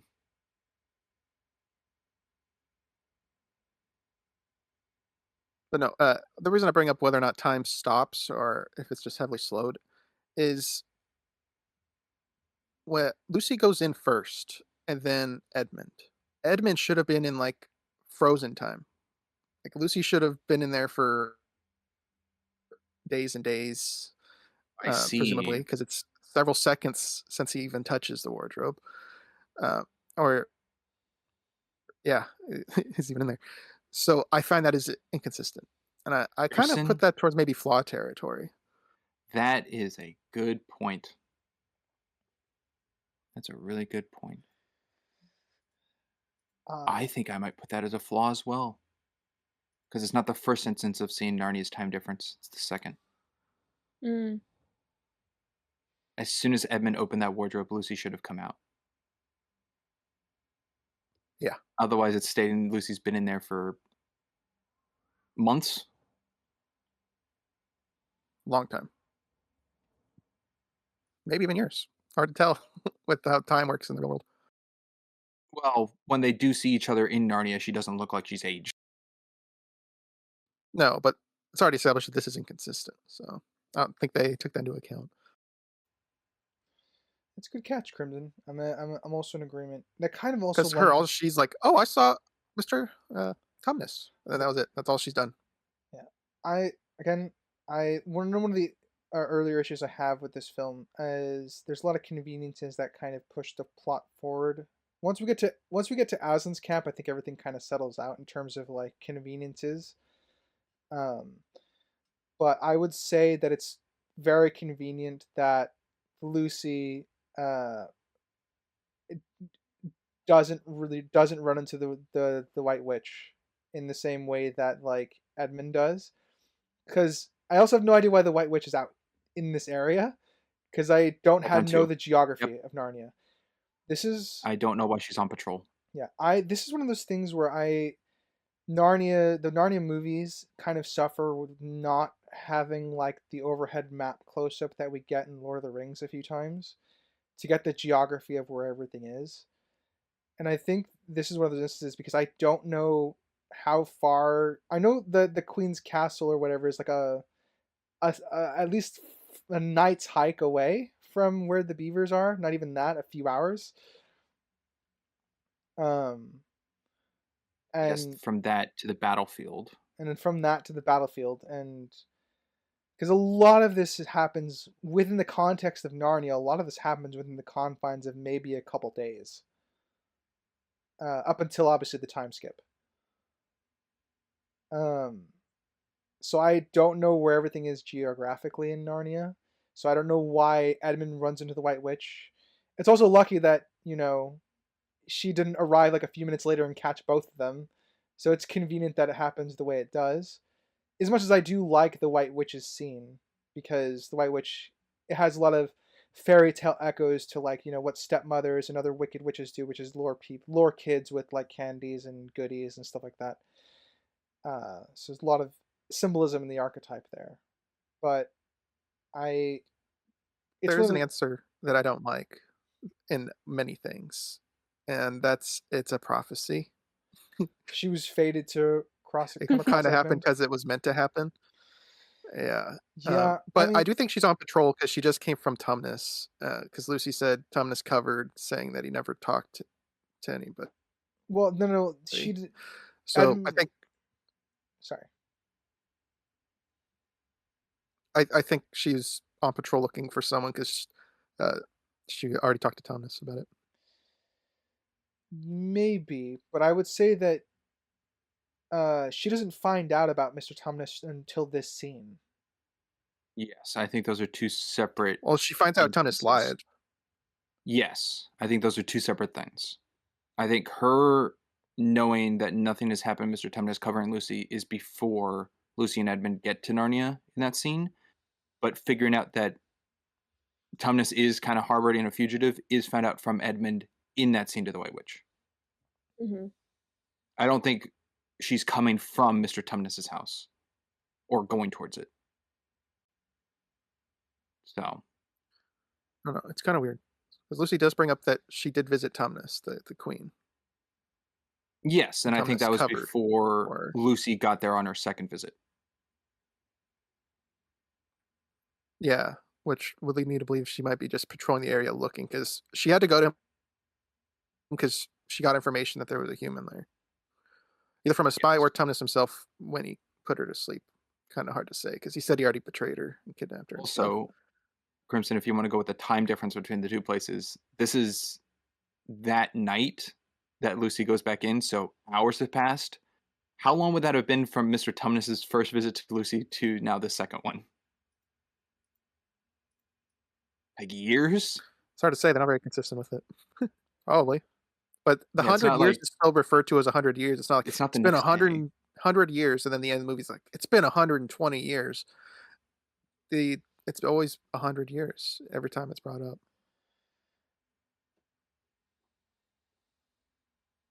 Yeah. Like when they meet Santa, it's 100 years is referenced again. It's not 120 years or something. I guess that plays off that a year has not passed from Lucy's first visit to then when all four of them go in. Which doesn't make sense with how fast Narnia time is.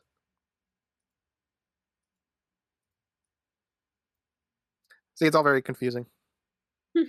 Not, it's not. I don't have it as confusing. It's just inconsistent. Makes it confusing. Okay. Uh, I don't think that Mogrim signed that letter.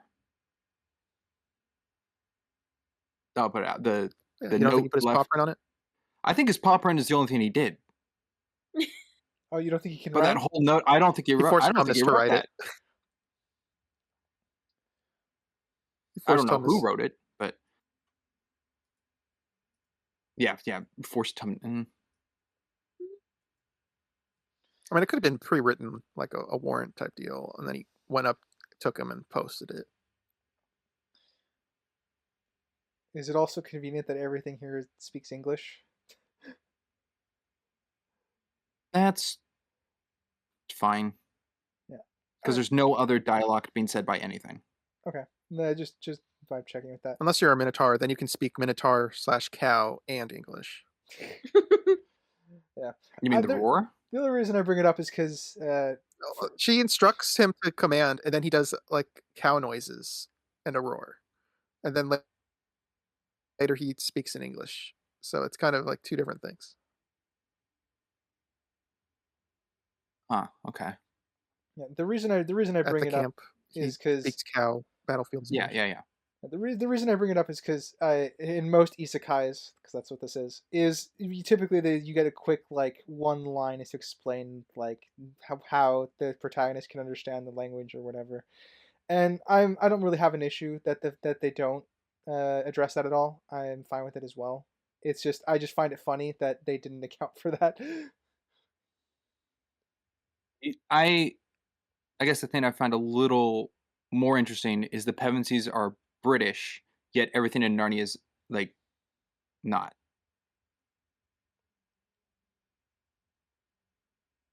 Like they're speaking Suppose. American.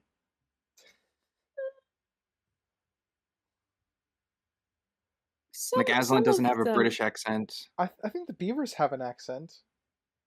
Oh, Yeah, I you was got gonna me say there. The The beavers beavers do one have an hundred accent. percent do. Uh,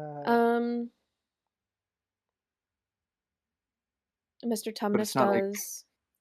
Going from British to British fully.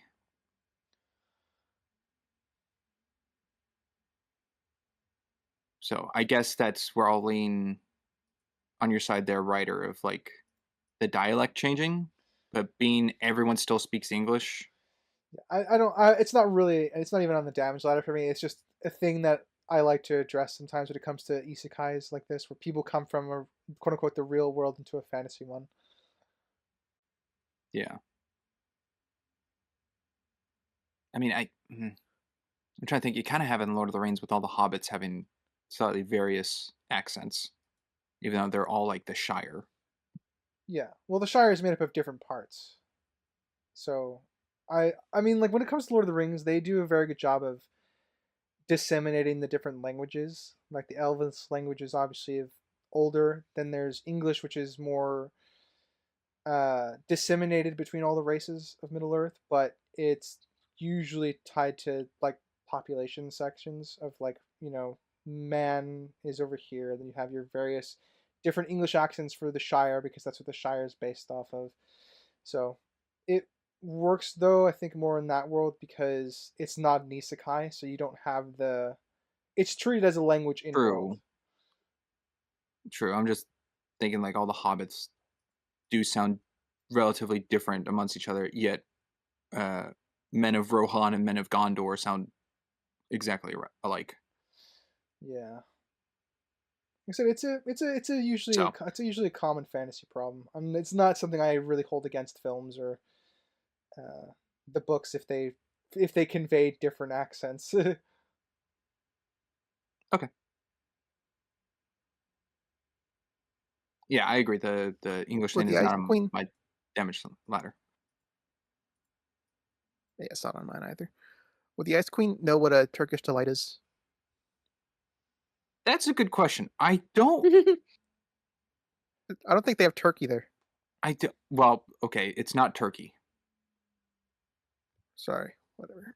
Whatever country speaks Turkish. Yeah, it's a type of dessert with powdered sugar around like a jam jelly gummy thing. I've had them before, they're not that great. Um, I don't know exactly the magic that that dropper has, but maybe I don't know. That's a very like gray magic thing that I don't know exactly how that works.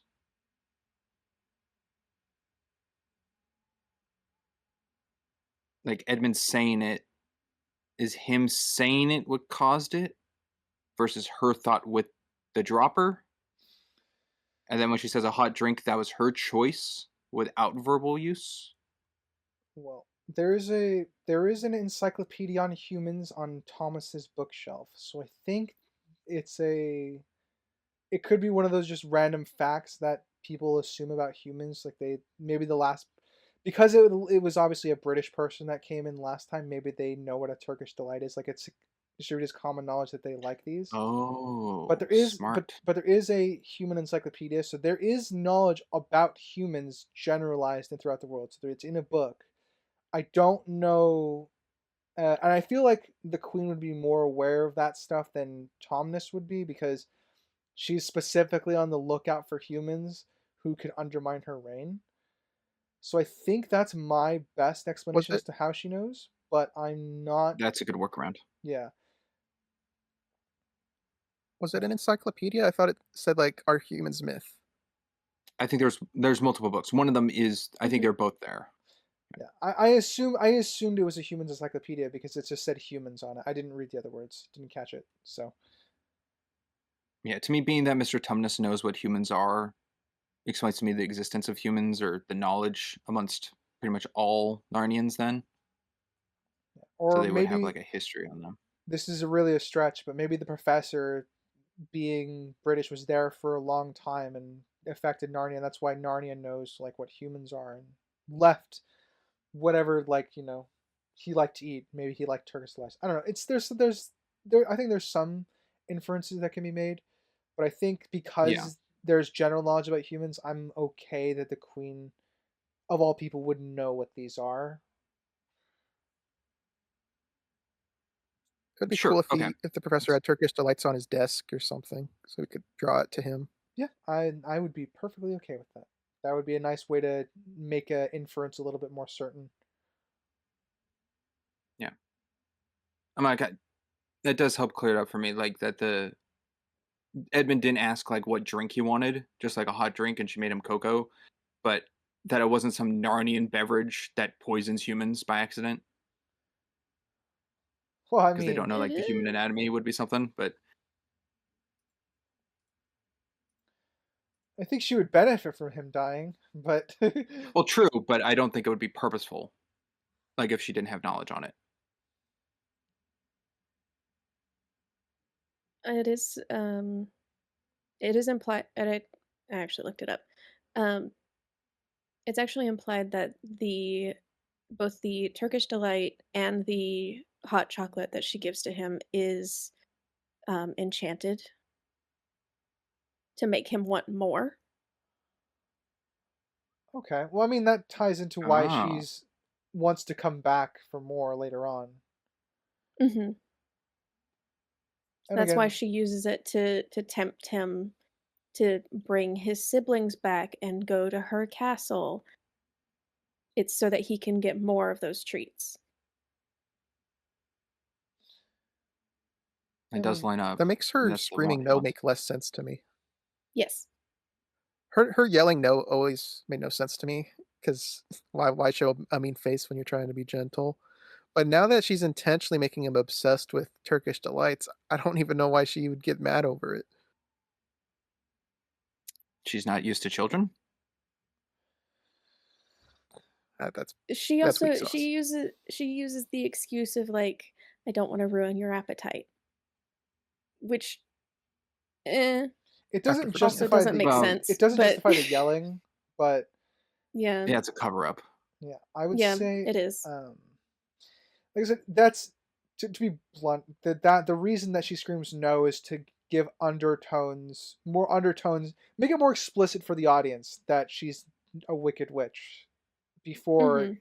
we get more of that from uh, Lucy more or less confirming it, because we get Tumnus talking about it earlier on in the film, but that's more supposed to be like the confirmation that this is that witch, because we don't she's very kind throughout most of the scene, and as an adult you can definitely read on to it like more manipulation, but as a kid you don't necessarily see that as manipulation. You just see her being nice. So I think the node Mhm. is there to make it more explicit for children. As for Possibly. Yes. why I'm with agree with Crimson, it's still weak sauce. They could do a better job of that. But that is why it is there, I think. Mhm. Peek behind the shadow or curtain. I brought it up a little earlier about the introduction of characters, and I think it aids in a rule of three kind of situation where Mr. Tumnus's introduction is a build of like suspense and horror, and then he's actually a calm, kind guy. The same kind of goes for the White Witch. Her buildup is kind of intense, but then she's like soft and comforting. And then the Mr. Beaver, same thing, like intense mystery, and then he's present. So it's like when this is building up of a character introduction, it kind of plays off that they're nice, which makes Mogrim's introduction of jumping onto Edmund, I think, that much stronger of a jump scare. Mhm. That this person isn't Aslan's introduction was intentionally. terrifying. I'm glad they balanced it out with him being a cool guy. Well, I'm saying like the rule of three leading up of like these I'm playing with you. introductions I know that what you the mean. yeah. Yes, we didn't need this suspenseful music when they come up to Beaver's house for the introduction of Mrs. Beaver. That'd be kind of funny though. And she starts screaming at him, "You're past your curfew. Where have you been? You car gone. You could have died. Could have been seen. You could have been seen." Yeah, that would have been something. Uh, Something I did like with the beaver's house was the escape route with the tunnel. I was like, oh, it's Mm. smart. They know the wolves are kind of like the henchmen to the queen, and the wolves can't slide down a rope. It's a great idea. And then the wolves are in the tunnels. Like, oh, I guess it wasn't as cool of an idea as I thought it was going to be. They got down there anyways. I do like they build tunnels explicitly to avoid the police. Like, I mean, the secret police. So I do like that they are connecting like their burrows to other people, so they can go visit without necessarily having to be stopped and uh, carded more or Yes. less for their ID with the secret police. Though I still have a nitpick with it, is that Mr. Beaver knows all that. Mrs. Beaver thinks it's a tunnel to his mom's, Well, and then he it's a clarifies it's it's a not. network because he uh, brought up, or one of them brought up a map and getting lost in the tunnel. So one of them might go to his mom's, but this one went to the Badgers area. Okay, I guess that makes sense because context of the scene is coming up to an end where I guess Mrs. Beaver is confused where they are, but it Mhm. immediately doesn't have them like backtracking, going to different, like they're not at a dead end. Yeah, They're just somewhere where she doesn't recognize it. yeah. There are definitely I do like that it's a connective network. It's a nice touch.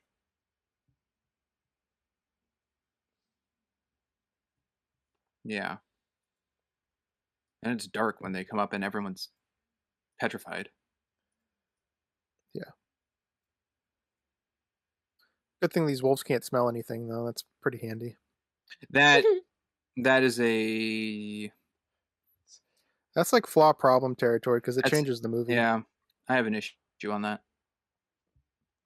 When the foxes, they went north and then smell them out. There's nothing to smell, and then there's no tracks they left. And they're not that far from them. They're just up the tree. They should be able to smell them out. I can understand that can smell them in that area. I mean, Lucy fell on the ground, so they know they've been there, but there'd be a means of, like, going north only so far and realizing they have nothing. I would label this as a convenience, I think. Well, it allows them to get away. Yeah. The fact It's a big that these convenience. wolves can't smell I'm them with up there. you. It's probably flaw territory for me, I think. I uh, hmm. I'm at a flaw. It's I not could be talking to it being a problem. it's not confirmed, really, but it would be bigger of a problem to me if the fire they have discussing with the fox about seeing Aslan is that same area they were in. I think they moved because the badger isn't frozen in the background or anything.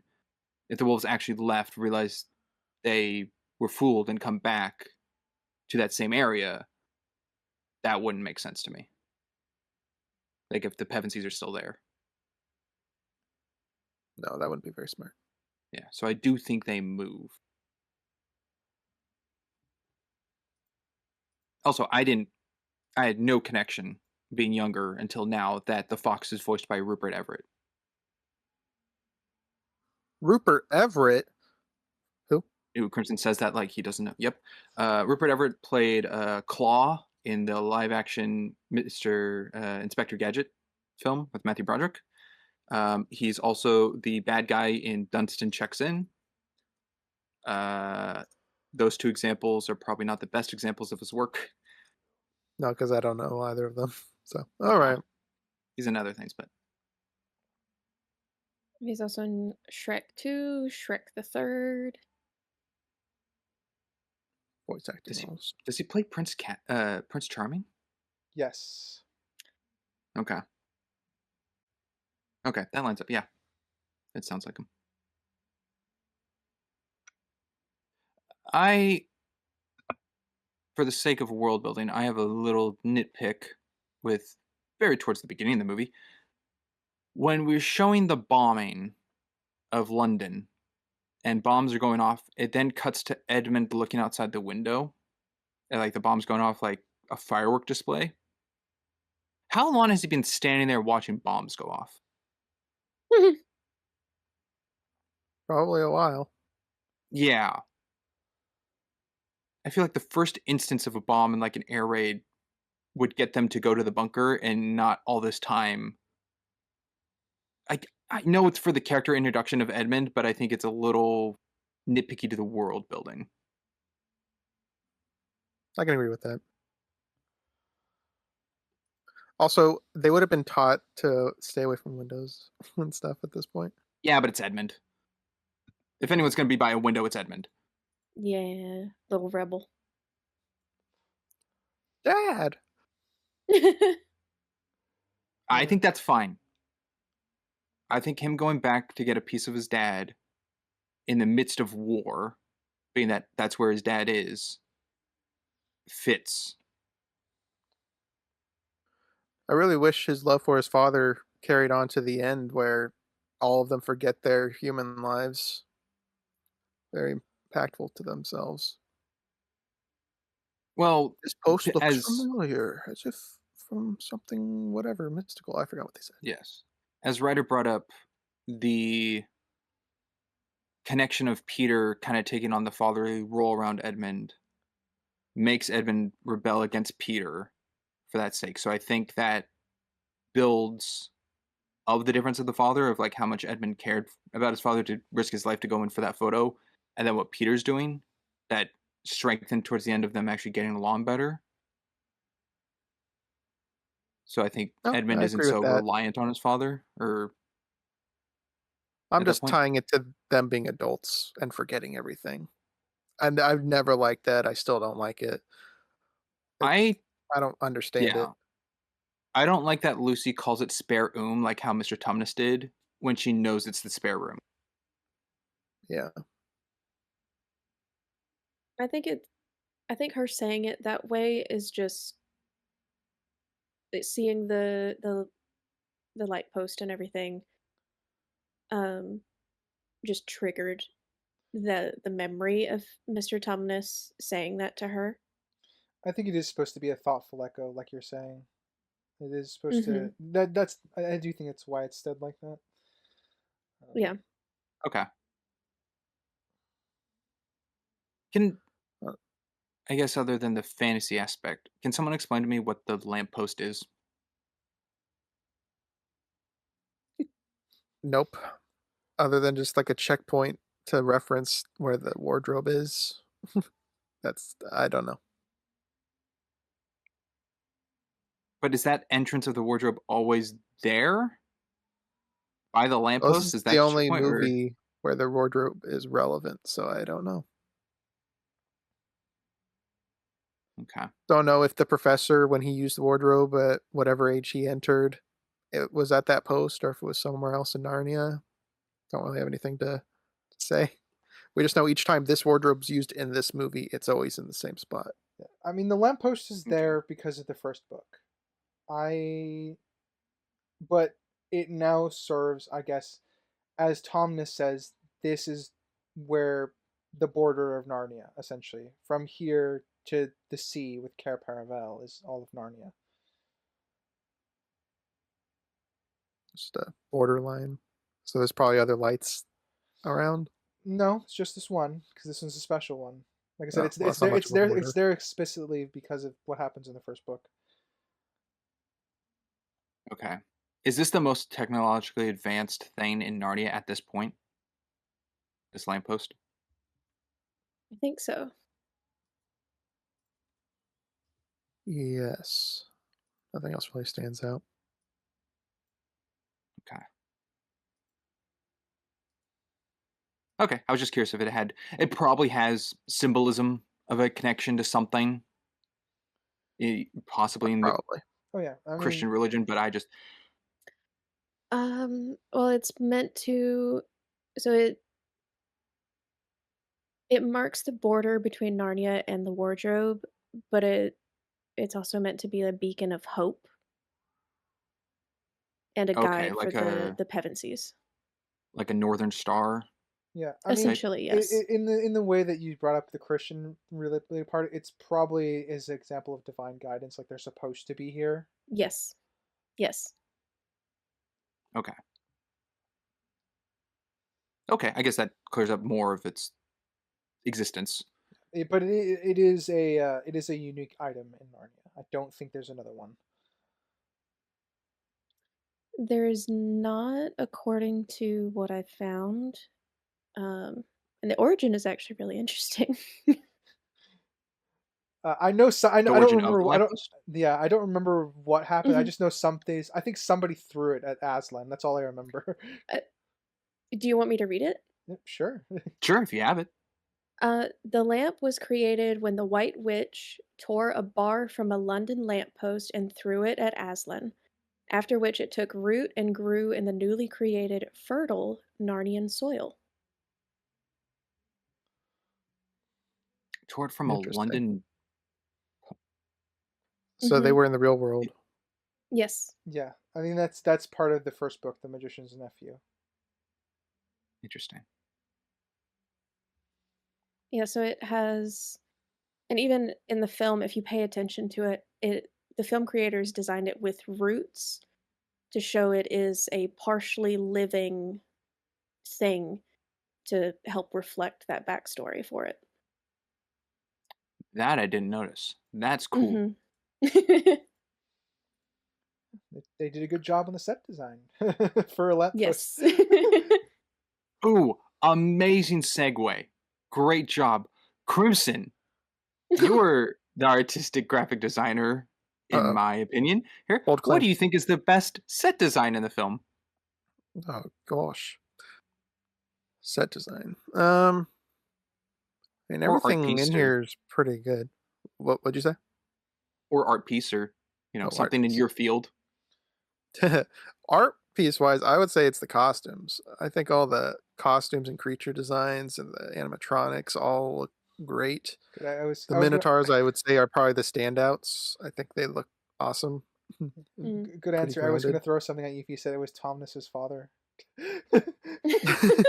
Oh, yeah. It's a great illustration. Looks just like him. Flute the flute was well made. You know, everything in here is pretty top tier, I'd say, in most aspects of production. It's all very well done. Definitely reflects the big budget that you met. What was it, 180 million? Something you Yeah, said like 180 that, million. Yeah. which is pretty big for 2005.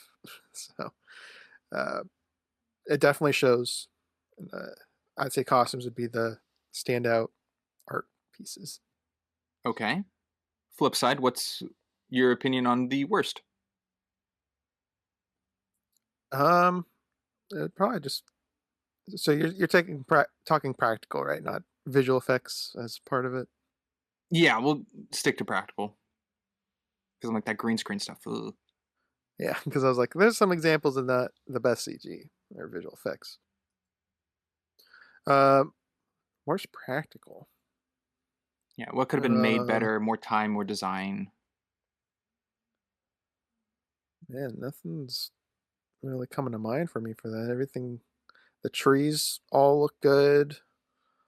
The beaver room looks good. The mansion looks good. I can get really, really Um, nitpicky. I the can't bunker tell. looks like a bunker. I don't. I don't know. I'd have to sit on that more. I think it all is well executed, but maybe writer has something that I'm passing. Is writer going to talk about like the German planes or something? Well, Huh, that's not practical. that's funny. No, I was just like my one nitpick is make it more obvious who's who on the map when we before we zoom in. Oh, like who's on what side of the field? Yeah, because War? obviously they're like there's little standees on it implying forces they're there, but it's just shrug. I can't really tell the difference. That would be my one complaint as far as the practical effects, and it's not even large enough for me to actually put it on the damage scale. Okay. Maybe this one's a subjective one. Would be Santa's outfit. I don't really like how it looks, like his shoulder ribbon ploufs or whatever you'd want to call them.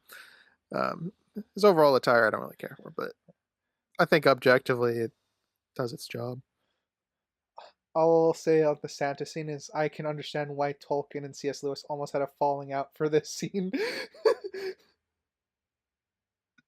Falling Yeah. out. Oh yeah, Well, they they knew each other. yeah. Well, C.S. Lewis and Tolkien were very big good friends, but they actually they got into a huge argument because C.S. Lewis was putting Santa Claus in his story to deliver like essentially the important weapons and tools to the Pevensies, and Tolkien did not like that, so they famously had an argument and almost had a falling out over it. That is why Santa Claus is not in Lord of the Rings. Very true. Not confirmed. He's just not referenced. Yeah, there's one of the wizards who's the Wizard of Red that we never see in the movies, but Yeah, there you go. Oh. yeah, he takes on Radagast's side. So Do you guys think they did a good job implementing Santa's gifts? And I guess Kai could answer first. um, Personally, I think Lucy gets kind of the most use out of the elixir. Yeah, she does, and Peter gets a lot of use out of his sword and shield. Yeah. yeah, but Susan's we don't bow really, doesn't. other than training, she's not really Yeah, shooting anyone. Yeah, I don't think She uses the Susan gets a horn. whole lot of yeah, I don't think she gets a whole lot of use out of the bow until Prince Caspian. yeah. And same for the horn too. We have the one horn use that's here. Mhm. That comes back later on. I would say, since we're kind of on the subject, I think Susan is probably the most. Uh, she doesn't have as much going on as the other siblings in this film. I think she has more going on, obviously, in Prince Caspian, but I think Mhm. she feels the most background characterish within the Pevensey group. Yes, but she has more to do and relevance in this film than Daphne does in Scooby Doo Alien Invaders. Yes, you are correct. I am not That will arguing always that be the bar. I am not arguing that she should be removed. You are correct. um, Is it? But yeah, I mean, her main thing is to butt heads with Peter, I guess. yeah. And it's welcome and enjoyable when it happens. Well, it's nice. It gives him more of his leadership skills. Yeah. But do you find it at all coincidental that Peter was there when Santa gave Susan her horn, so when she blows it, that it's like enchanted that like help will come when blown. Peter's the one to pick up the horn noise out of like anyone. It's weird that he May knows not what have it been the sounds closest like. person. Yeah, that's true. Could have been anyone's horn. That's the only thing I have with it, but I'm fine with him ultimately figuring it's probably Susan's, considering they do hear the horns arriving to camp. So there is a distinctive difference between them, but I would still say it's convenient he immediately guesses correctly. And there's a bit of plot Well, armor here for Susan as well. She throws A lot. a towel at one of the wolves, and then we cut back to them on top of a tree, having climbed a tree. yeah, Mulgrim, yeah. Well, and to make it worse, they didn't just climb a tree. They ran to the horn, which was somewhere else, and then ran up the tree. Yeah. It's definitely cutting away definitely helped the characters, but given the situation that they're in, I would still describe it as plot armor. Yeah. I would. Though I do like that Aslan gives Peter his moment of like, this is his fight. Let him take care of it Hmm. with Peter against Mulgrim. And it did remind me how Mulgrim dies just, you know, jumping at Peter into the sword pretty much was like Gamork dying in Neverending Story. Yeah, I suppose so. Yeah, Wolf, wolf. and I do, and to add a little more on, I love how traumatized Peter is after that. Well, his sisters run to him and like hug him. It's because it's his quote unquote first kill, but also he was terrified. Yeah. I do like I the know notion title that Aslan gives him Peter Wolfsbane. Hmm. it's always bugged me how Peter holds out his sword. Yeah. Just pointing it It's drives me yeah, but nuts. At least it's you. a little better than Cedric Diggory with his wand. I will say I this though, mean, he's I not trained guess. with it at this point, so I think Mhm. that's perfectly acceptable for him to do. He doesn't start training with it until after this. I feel like he Yes. pointed it during the battle at some point too. He does I it. don't think Don't he does it remember. with two hands. He does it. He points it, but Not it's with two. more of a giving the signal that the Griffins need to come, or holding it up for the army to cheer. Oh, not as a command thing. No, that's very clear. Yeah, You mean as a defense stance? yeah. I I don't remember it. I don't think he does. So I'll have to leave you to look for that one, Crimson. I Yeah, don't have to best yet. best I have is the first two instances, the one on the frozen river, and then the one in the scene we're talking about. He doesn't have his shield in his other arm, Mm. so he is like two handing it.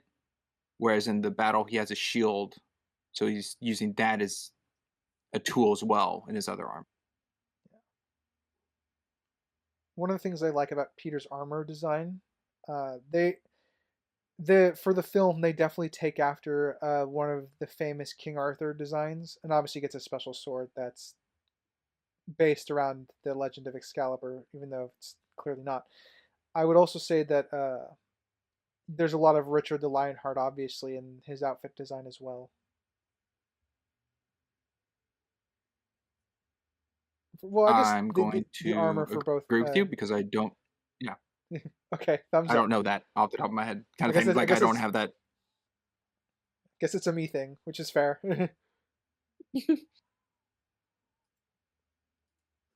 Did anyone catch any continuity errors? Uh, yes. One I caught was when I just gotta remember how to pronounce it. Ginnebrick. The dwarf is on top of Edmund in his introduction. It is multiple takes of Edmund on the snow, and you can tell by the snow either in or around Edmund's ear because it changes between cuts. Alright, I didn't pick that one up. I didn't either. One I had was at 14 minutes, 24 seconds in. It's kind of an egregious one, and I'm probably going to forever see it whenever I see the movie. Is when Lucy has her hand on the post. She has two hands on it, cuts away, cuts back. She has one, cuts away, zero, no hands, and then one hand again. It just kept changing her hands on the post. Oh, I suppose that's true. Yeah, I didn't catch it because I think there's only one, or at least to the camera, only one set of fingerprints left Hmm. on a hand. I guess the other one's Yeah. kind of hidden, wrapped around, but hmm, Yeah, so in four shots, it's two hands, one hand, no hands, one hand. okay. I look at my notes. I also have at 1824 timestamp when Mr. Tumnus is leading Lucy back to his home. When they first introduce each other, it's snowing, and then they're walking back, and there's a shot of kind of like a lower shot looking at the hills or the rocks, and it's not snowing, and then the next shot after it's snowing again. So for one shot in their traversal, it stops snowing. Mm, Missed that one. I guess I haven't paid close enough attention to this movie. Oh, it's okay, Kai. That's what we do. That's Trying what to we do. find anything. Yeah. Can birds make a sound without lips? Yes, magical birds. I'm sure there's words Birds. that I'm sure there's words that the Well, beavers are saying that beavers can't actually say. I also think it's not actually the bird making the sound. It's It's beaver. beaver. Okay, I can buy it. That could It's work. assumed that it's the bird because that's all they see. And Susan is the one that points it out. Did the bird just at True. us? If you I mean, I get it's never explained the bird talk. If you want to go off of the third movie, then that pissed was definitely beaver. Yeah. I do. All right, I can go with it. You're about to say something, Ryder? Yes, and I lost my train of thought. Oh no. It happens. Classic. Yeah. I hate when that happens.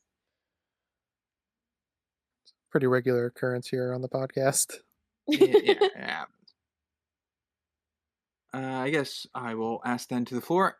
What to you, because we've jumped around with a lot of praises and nitpicks of the whole film, what to you would you say is the best element of the film that you think? Is it the acting is the best? Is it the set design is the best? Is it the writing, the cinematography? Like, what of the film do you think is the most standout part? I guess for me it would be art direction. So this would encompass just the visual aesthetic of the movie itself. The tints of the blues from it being a snowy area and the oranges of the sunny days, the costumes, just the visual aesthetic of everything. I think just makes this movie stand out. Because I think if they made it today, this movie would look darker and more Mm, dreary more and moody. less hopeful. Yeah, I mean, the I think whole it is kind of Everyone a puts their product of blue time. filter on or whatever at the Yeah, to darken their film. To quickly before yeah. we get too far away from that, I do like that typically before they enter Narnia, a lot of those scenes are darker to really contrast with the sort of brightness once we get there into Narnia. hmm the bright white snow. That's true. We haven't seen Sad Seattle Blue in a film for a bit, but I It has think been a the bit. the White Witch's castle is very blue. Pretty close. Mhm. Yeah. So that was my answer. Okay. Kai, what would you say is the best film element to you? Um,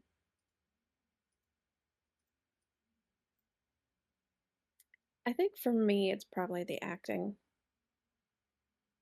I feel like it's pretty pretty well done for this movie. Oh, okay.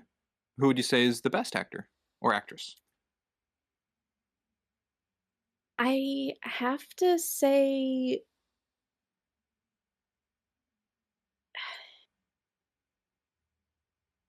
because I was probably because I think Lucy is like 8 in the movie. I was probably only a couple years older than her. So I think as a kid, I related a lot to her in some ways. Um, I would probably say that I would probably say, what was her name? Georgia Henley? Was it? Yes, Georgie Georgie Henley. Henley. Yeah. I'd probably say that her acting was probably the best for me. So Okay. follow-up question, do you think the voice actors or the, like, live performance actors, which one did better, I guess, to you? You said all did well, but out of the Mhm. 2, which one is on top? Um, it's I would probably say the more, like, human acting, um, but you also have Liam Neeson as Aslan, and he is an amazing voice actor in that film, so it's eh. It's It's a tough one. yeah, but Okay, I think I would probably side more with the human, like, actual acting. gotcha. And that is a bit of a tough scale to weigh. Yeah. 'Cause I think I'm trying to think. I don't know the voice acting. Who's the worst voice actor I in the feel like they're all movie? pretty good, like the fox and the Mhm, Yeah, beavers, the wolves or wolf, mhm. they're all pretty solid. yeah. Well, also Mogrim is voiced by Mads Mikkelsen. Nope, not That's Mads who it Mikkelsen. was, No, no, no, no? Michael.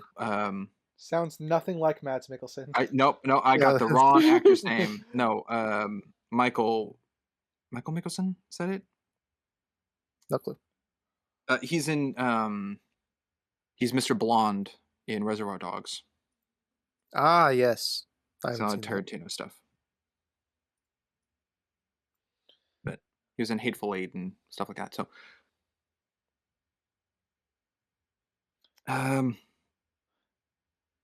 shoot, I think I'd lean the voice acting probably is better than the live action acting. Even though I think the best acting in the film for me is probably James McAvoy's Mr. Tumnus, because I think he really captures joy, manipulation, sadness, fear, You got the most range out of hopefulness. him. Yeah, I think he Mm, shows the most mhm. range and I guess equivalently the little screen time he has. Um, and I think Edmund might be my least favorite actor in the movie. I mean, he plays his role well, but it's not very strong being the whiny boy to just constantly in scenes just bring up a little more piece of information to try to save people's lives. It's no Nanny McPhee. Oh, wait, that was a different kid. Well, Yep, that's a different kid. That's the kid who's 30 in real life but looks 13. yeah, Newt from, Yeah. Maze Runner. I've been sitting here But thinking what my favorite aspect of the film would be, and uh, I because I have such a long history with this film, it's hard to nail it down for me. I feel like I related to each of the kids at a different stage of my life. Mm. uh, I would say Edmund's probably the one I related to the least at a certain point, but I still understand the perspective of Edmund. So, Yeah. shockingly, it might come down to the writing of the characters for me as to why I think this movie has a lot of staying power. But even saying that, the music is stuck in my head since I've rewatched the film. So, I got the Good. I got the Narnia theme running in the back of my head like constantly, and my brain won't shut up with it. So, I there's a lot of this film that I think is done really well. So it's hard to nail it down what I think is the best aspect because they do so many good things. But if I were to nail it down, it was probably just the relating to the kids and the adventure itself into the fantasy world when I was younger. And now there's still a lot of, despite my criticisms of the film, there's still a lot to be to be pulled out. I think of every aspect of the film for me, even now. Okay. Okay. That kind of goes in line of thinking like for you the best thing is the written child and the acting and their portrayal to come across as realistic. Yeah, I would say that's probably where I'm at because, like Kai, probably when I was a kid, I related the most to Lucy as an older sibling and as a older person. Now I relate a lot more to Peter. Uh, Okay. so Okay. Music is a good answer because I think the music is phenomenal in this movie.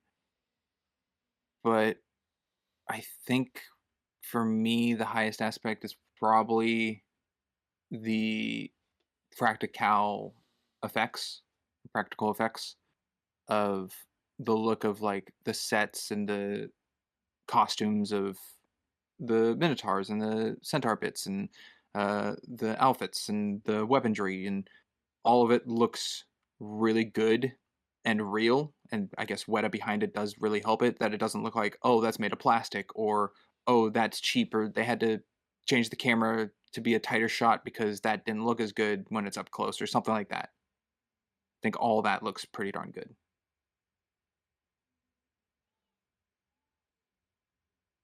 Yep, totally agree. Oh yeah, I just wanted to double check the yeah. So obviously Weta did help with all the practical costuming, but also they helped with the uh, the CGI as well, the digital, which I Mm. think Oh, which I think actually makes sense because Weta would have a lot of experience with Lord of the Rings. 'Cause Weta obviously did all the digital stuff for Lord of the Rings too, so yeah. I think that checks out. They kept it with the same company, so everything had a nice flow to it in terms of like how it all fits together. Oh, wonderful. Do you think when they ran the CGI tests of the battle that one of the armies ran the opposite direction? I hate and love that I understood that reference. Yeah, that's a Lord of the Rings reference for you. That's not the annotation. It's the appendices. That's an appendices reference. So Yeah. because this, oh, unless you're still going with that point. No, no, go right ahead, Crimson. So because this film takes place in a snowy area, I tend to try to keep track of footprints to see if something's multiple takes or if they fix it and whatnot. And they did a pretty solid job through this of maintaining continuity with footsteps. There was one where the group goes to see Tumnus, where you see a set of tracks in front of them that would have been their own, so it's kind of a retake. The frozen lake that Santa goes on, his tracks are completely missing when the Ice Queen comes from that direction. It's a completely clean ice. Um, those were kind of the two I noticed. But everything else seemed pretty solid. Can you bring up the Santa one again? What was that confusion? So Santa slayed on the ice lake and left sleigh tracks, and then when we have the shot of the Ice Queen on the ice, like the top down view, there's no tracks on the ice anymore. There should have been 2 sets, hers and then Santa's.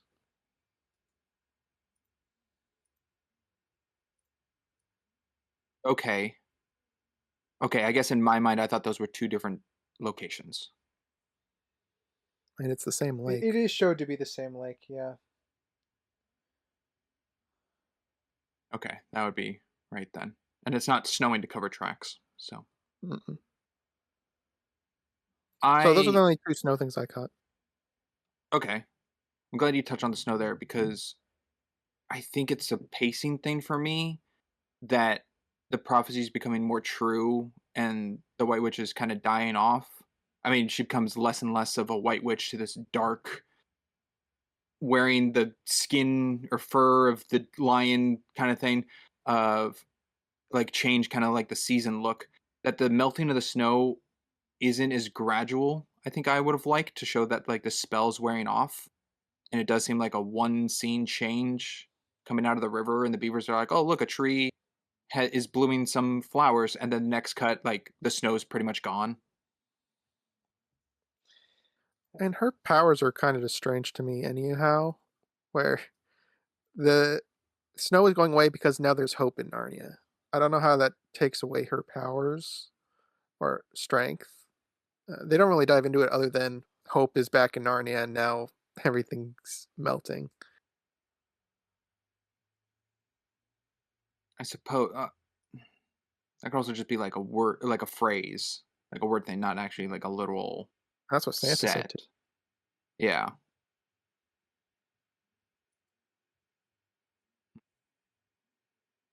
it'd been interesting if Santa was in the war. A little bit of violent night action. Brings out Yeah. his sledgehammer. I would love to see it. I would say, as a kid, I always confused me when they got out of the river. I thought they'd be freezing, but I realized because the snow is melting and that's probably like 70 degrees, 80 degrees. I'm okay. They're actually probably fine once they get out of the river.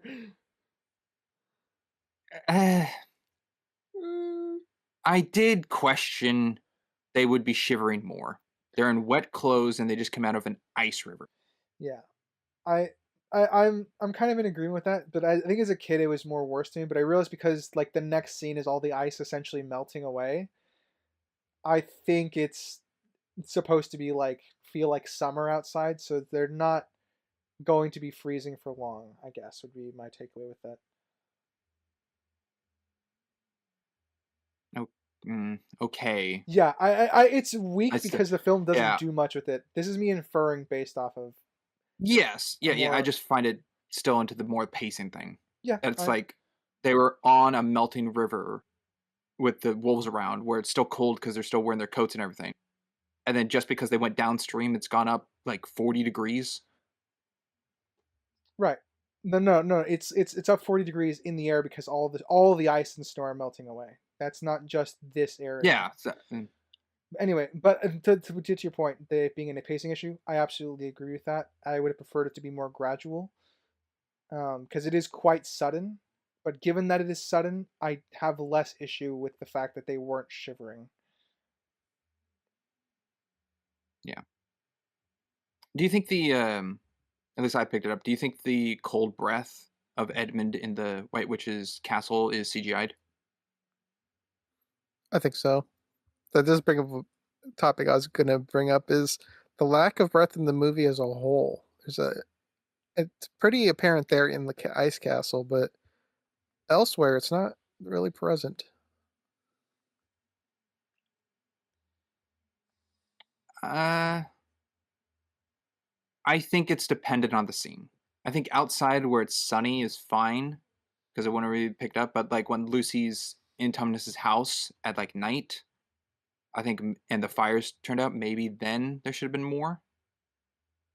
So I think it depends on the location and scene. So I guess I'm neutral of the balance. It just kind of comes across that the White Witch's castle is the coldest place, which is fitting.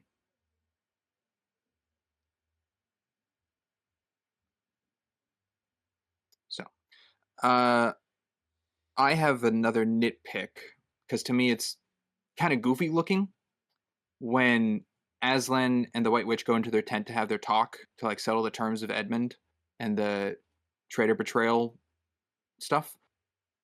everyone it cuts that like it's time has passed and everyone's sitting outside waiting. I don't know what triggers everyone to just stand up and like, oh, okay, they're done before anyone has left the tent.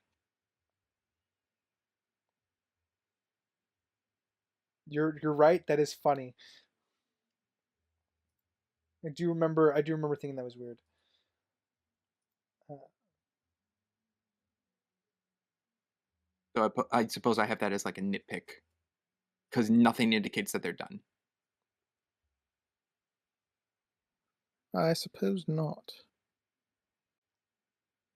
I guess I always assumed it was if if if I'm assuming if I read the book, it would say something like there was a rustling sound to indicate that they were getting ready to walk out, and that would have been what made everyone like jump up. But you don't, because it's movie, not book, you don't get that descriptor. And they don't really make any kind of sound to indicate that's what's happening. Yeah. Yeah, that sound effect isn't in the film to aid it. Mhm.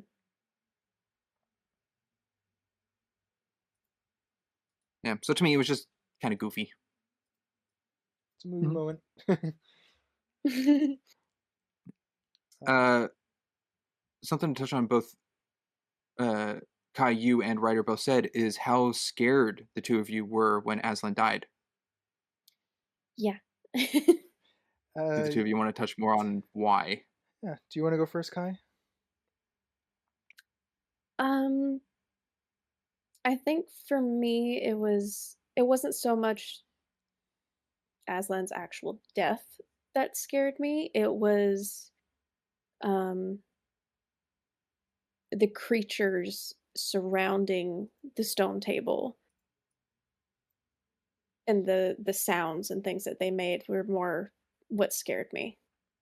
They definitely go to like they're more animalish. They're more like primal Baser weevil kind of. instinct. Yeah, Mhm. very much a lot of those. I think that's what's conveyed to me about the crowd around them. Uh, I Some of those creatures, I don't even know what they are. it's true, and I think Like that's the part of bat the. I think thing. I think that leads into the fear, though. Ultimately, of, Mhm.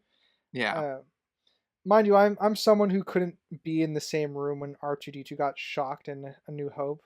I just couldn't stand to hear. I couldn't stand to hear R2 scream. So Oh. I Oh. this kind of fell in the same room for me as a kid where I couldn't be there to listen and watch this. I'd come back in afterwards. Mm. Um, because it's definitely a display of cruelty. It's just uh, obviously it's a evil act, but everything else leading into it's very very like it can be scary for kids. I think, and I think that's Mhm. I'm glad it doesn't overdo it because I think if they did anything more, it might have been lent more over into the traumatizing territory. But Yeah. I think Yeah. they do enough to just convey the the wildness and I guess of it, the sentiment that goes into it. Never see Mhm. the dagger actually pierce skin Yeah, or go in, but you do see Aslan's face of dying, which is Yeah, his last almost breath. equally as traumatic. Yeah. Yeah. I I totally get that as a child, like younger, seeing all the fear because to me the scariest thing in this is after the death, the White Witch's pupils being pitch black and huge, Yep. I think yeah, is really scary looking. so unnatural, but it definitely feeds into like the evil dark magicness of it. I Yeah, I obviously think it's like the supposed to success of bloodlust, just and ugh. and given the Christian undertones of this, I think it's definitely supposed to invoke a more demonic uh, Mhm. appearance for the witch. Yeah, I agree. I mean, she's fully in like black and like dark clothes in this scene. But what I find now, at least on my rewatch for this time, that I found a little humorous is her declaring that Aslan's dead looks like a very, like, big end ninth inning game of baseball of, like, safe or, like, a touchdown where her hands go up Yeah, the side like, "He's the way she done!" does her arms, yeah. Yeah, Yeah. So, found that a little funny. that's true. The witch would be a Patriots fan, so. um, I would say, I guess I'll to add a little bit more onto that, which is that uh, one of the scary parts for me is the fact that Aslan doesn't fight back. As a kid, Mm, I never could wrap my head around that. It's like, because most time of the time, if there's a sacrifice of some sort, the hero protagonist is going to go down swinging. So I never could mhm. wrap my head around why Aslan just kind of accepted it as a kid, which also lent into the fear factor. Um, Doing it and for Edmund. yeah, exactly. Like I said, I as an adult, I understand it a lot more, obviously, and because Aslan, I think, knows he's going to come back, obviously, by with what happens afterwards, there being the resurrection and everything. I do think his fear in the scene is more about just having to just deal with the fact that he is going to die, even if he is going to come back, because it's not a pleasant experience. Yes. It I think it's stated enough that it's not on my damage ladder, but when Aslan recites what the stone table does, or its magic that it has of being in the deep magic, is it at all on the damage ladder to anyone that the knowledge recited of the deep magic when it was written that the White Witch brings up to Aslan, showing her presence and knowledge on it, doesn't have any information on the stone table? That's certainly on my ladder because Aslan says she didn't understand it or she misunderstood it. At which point, it's with how he described it, it seemed pretty clear cut and spelled out. If you kill someone in place of a traitor, they'll come back. I mean, On so the it use of is the on stone table. mine. Yeah. So I'll probably put it on issue because she would know it. It's written on it. Um, there's no reason she shouldn't know it, And especially since Aslan's she's the one that does all the sacrifices all the time. It's her yeah, job. Aslan's remark would have definitely been like, if I will accept it, but you have to kill me on the stone table. Because otherwise, I guess any other location he would have actually just been dead. Mhm. Yeah. But this is part of the ritual, there's ceremony to kill traitors on the slab, so I don't know why they wouldn't have done that. Yeah. But it is played off to me at least that she does not know the magic of the stone table when he comes back at the battle and she says it's impossible. Yeah, which I think is damaging to her as a character. Yeah, Okay. I was just curious about that matter. I think I'm in agreement with that. I will say what is not damaging to her character though is the fact that she collects all of Aslan's hair and turns it into part of her battle uniform. It's pretty brutal. Yeah. Ah. Real power play. It is. I've always tackled the thought of why they left Aslan there. I don't know why they wouldn't have brought him to her castle to be made into a rug or something, or the monsters just eat him as like a power play, like we ate your leader or something.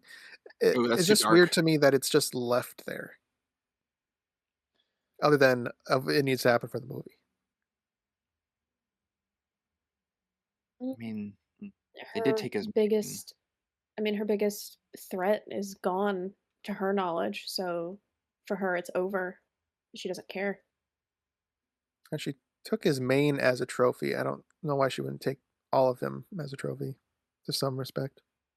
Well, him there on the stone table dead could also be seen as like a shrine around that Mm, monument of like his death. So anyone who came mhm, across would see like the decay or his bones left at the stone table of his failure, mhm. or to her eyes, his failure.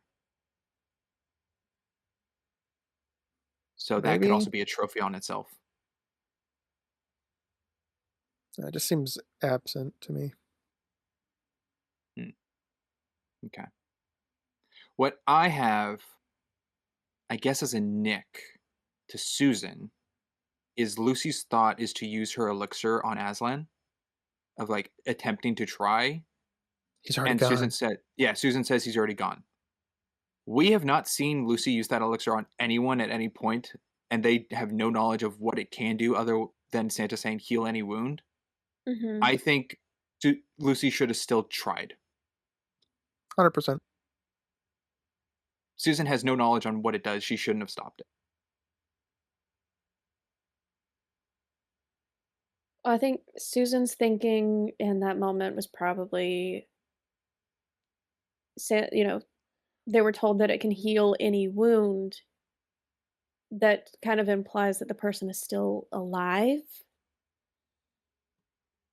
and Aslan in this scene is not. There also might be the Yes. element of don't waste it as well. Yeah.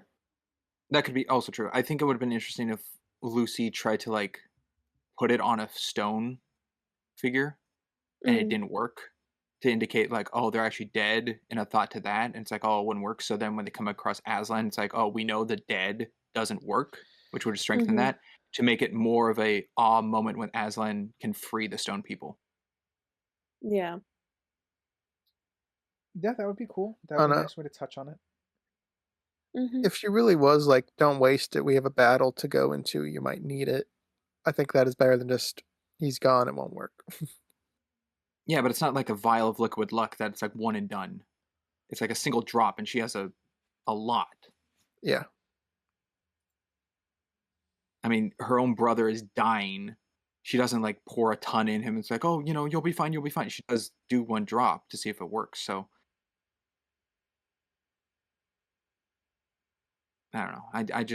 I have it as a nick. I probably have it at the same level. Think I'm at an Yeah, I think I'm at the same. Yeah. Okay. I'm looking at this. How's everyone looking on like talking points or questions or notes? Just trying to get a figure of where we're at. Kind of been jumping around everywhere. Yeah. I think I still have a few to go. Okay. I have Ryder and Kai, how the two of you looking? I've got like I said, I'm jumping around, so it's hard for me to tell. But I know I can pull out a few if I need to. So Okay. Just want to make sure. I guess then with that Crimson, do you want to jump to the next point? Yeah, how did they find the fox? oh, when How the did they day find before he the gets fox? executed. Well, he's petrified up on the cliffs by the waterfall. And then at the end at the like coronation or whatever, he's there. So Oh, someone found him up on the cliff, I guess. I, he wasn't at the castle. Someone grabbed his statue and brought it to Aslan. well, we don't know the time difference of from that end of battle to Cair Paravel, and I think they did a whole like trek looking for. I'm in thought that they didn't get everyone yet. Maybe there's still a couple because we know the fox is there, but we don't see like the butterfly fly by. The butterfly. Wish the butterfly had talked to her like, "You stupid witch," and then froze. Um, I guess I always thought that on their way on their way back to the battlefield, they maybe came across it. Oh, Edmund could have told him. Ah, yeah. Edmund witnessed it. Yep. He was there. That's right. I guess that fixes that. I do like how Hopefully, they much didn't step on the trauma. butterfly. Hopefully, how much trauma Edmund goes through though. Ah, poor Edmund. Self-inflicted. Yeah, I So, no, mean, it's kind of one of my other talking points is Edmund in general as a character because I think um the tendency is to dislike him a lot because he's not, you know, he's the odd one out of his family. One of my interesting readings of Edmund this time around is while his family is having fun, like they just all arrived in Narnia, the scowl on his face as he's looking at them, because it comes across to him as like he wanted to kind of keep this good thing to himself almost, knowing he can go and sneak in to see the witch and get more Turkish delights, that sort of thing. Um, and I do like that Peter makes him apologize to Lucy after he lied. Because Edmund's an interesting character in the sense that he's trying to learn how to be responsible, and like take responsibility, because a lot of him saving other people's lives, or trying to, the witch obviously just kills, like the fox as an example, but he always just drips feed Mm. information to try and keep himself alive. And obviously that culminates, I think, in him trying to take responsibility for everything that's going on, and breaks the witch's wand. So I do quite like Edmund's journey throughout this film.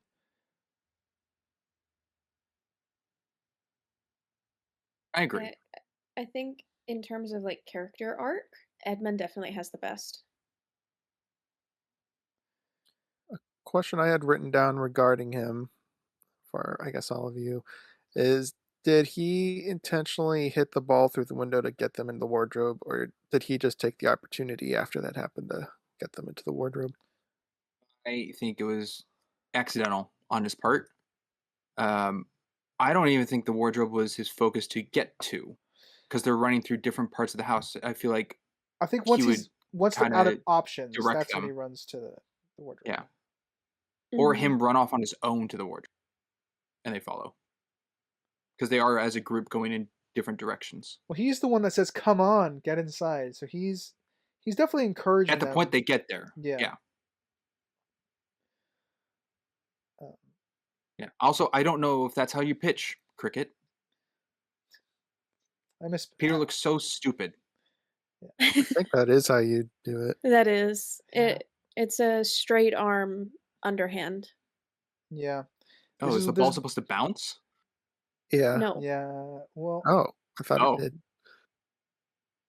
I haven't watched a lot of cricket, so maybe I've because he seen like bad throws it at cricket. the ground to bounce to Edmund, and it I made don't me know. miss baseball. I'll say that much.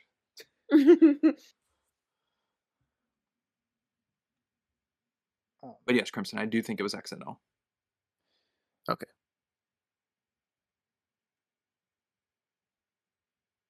I'm a sucker for a good redemption story, so I think that's why I like Edmund. Even when I was a kid, I didn't actually hate Edmund, though I understand why a lot of people did.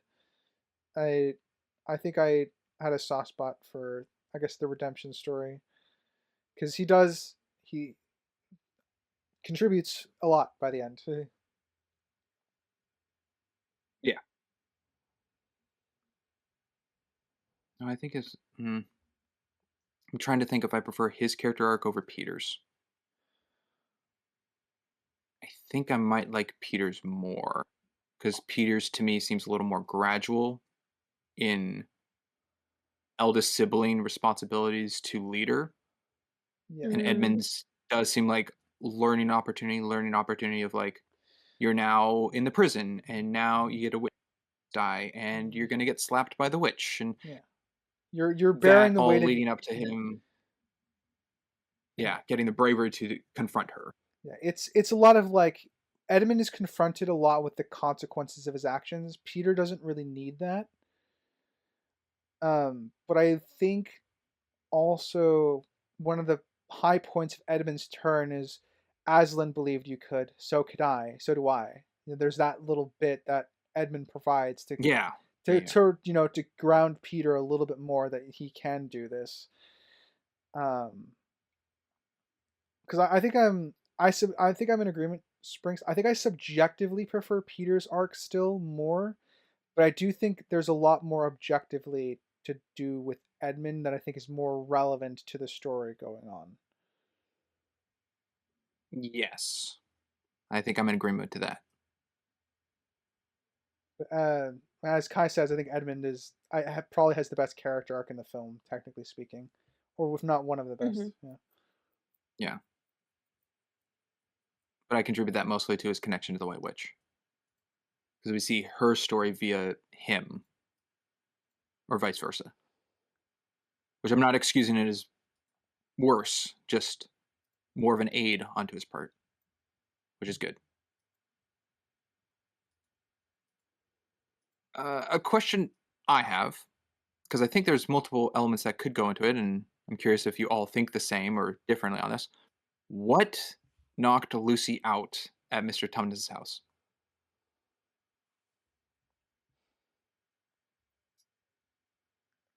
Okay, guess I'll go. I think the music. Um, no, I think the music hypnotized her, and the I guess the fireplace is kind of a byproduct of whatever charm he was doing, but I'm leaning the music. Okay. This is Do you think cheating. it's the lullaby? But the soundtrack literally calls it the lullaby. Well, yes, he calls it a lullaby himself, Yeah. or Mhm. somewhat.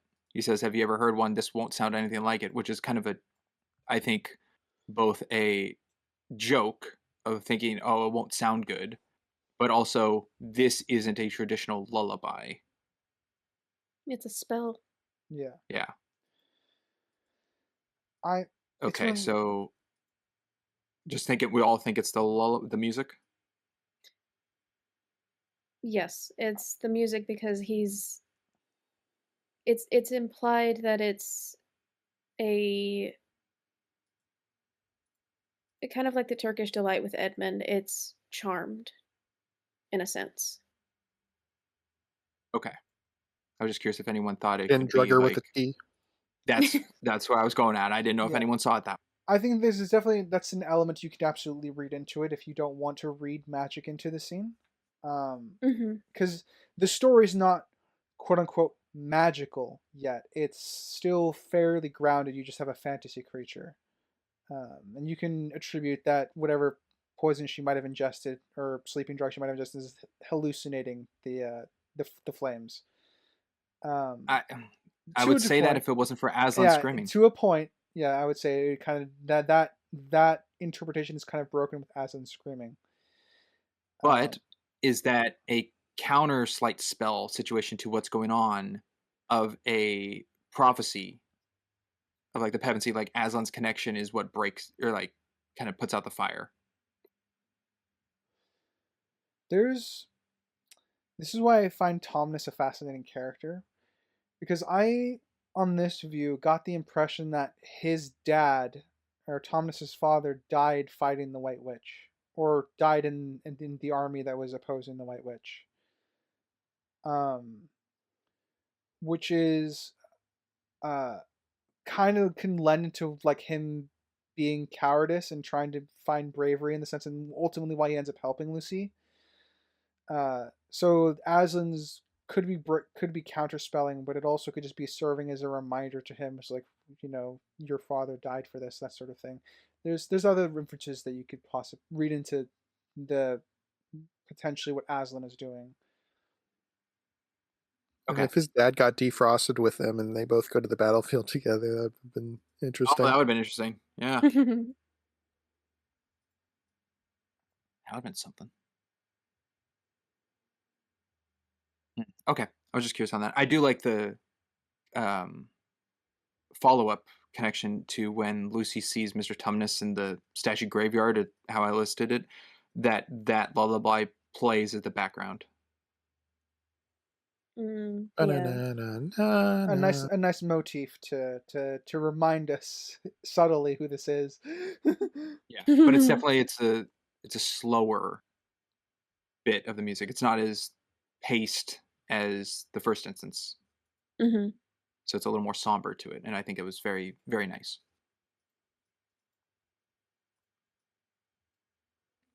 Do you guys think Aslan would have had someone guarding his tent as the king? Well, he He just kind leaves of. and no one knows. So I would have Oh, okay, preferred that's if what you there mean. was a scene of someone referencing like, "Yeah, Aslan told me to take a break," or something like that. Because as is, it just seems like he walks out of camp and no one knows about it. I see what you're getting at. I assume there's sentries posted around the camp is what I would say if the wolves didn't sneak up. but uh, um, I don't I know if mean, I Aslan need was that More know time. patrol scene. routes, and everything, but Yeah, I don't know if probably I knows where need. the blind spot is. I don't know if I need that, but I think it would have been nice to have. So I don't think it reaches my damage ladder at all, but it would have been nice to have to kind of flush it out. I have it as a nitpick because it is kind of predicated on people not knowing he's gone because they would care if he's going to kill himself. I mean, he's their ruler, and they see him as a godlike figure. If anyone knew he was going, they'd probably follow, Do you think like Aslan Lucy told? and Susan. Do you think Aslan told Aureus That's what I about was it? saying. I would have liked a scene or a reference that Aslan told him to back off or take a bathroom break or I don't know something. I don't. Okay, yeah, I don't think it would have been like misleading. I don't think Aslan would have done that. I think he would have just told him the situation at hand and that he has to do it. It would have come up, I think, in the meeting with Aureus, Edmund, and Peter before as they're quote unquote planning the battle. Yeah. Or if Aureus is like walking by the tent when Aslan comes out and they look at each other and nod, like just an understanding at what's happening. Yeah. Or when Peter comes out of the tent, he's like, "Yep, Aslan's gone," or he should be like, "Yeah, I know." Something. I don't know.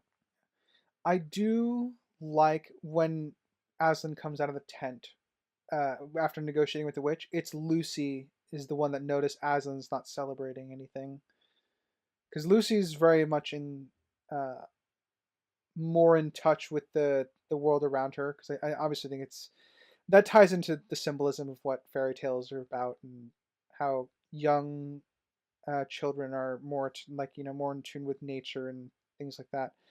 But I do like that it's Lucy explicitly is the one that notices because Aslan's the lead magical creature that she's run across, and she recognizes something is going on, if not, but I'm still not sure quite what it is. Yeah. The child's more in tune to emotion. That's good. Do you think Aslan played up his sadness with Susan and Lucy to get them to watch? Because he knows he's going to survive it. No. I don't think he played it up.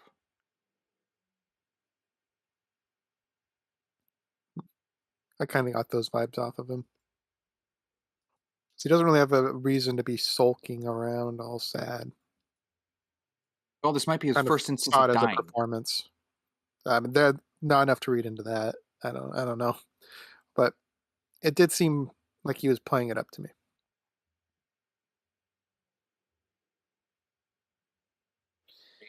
I mean, he could be. It could be more of even if it wasn't like his first time dying, as you say, Crimson. He could be understanding like the level of humiliation they're going to put him through before that. Yes. I think the That stone table was the testament of his faith.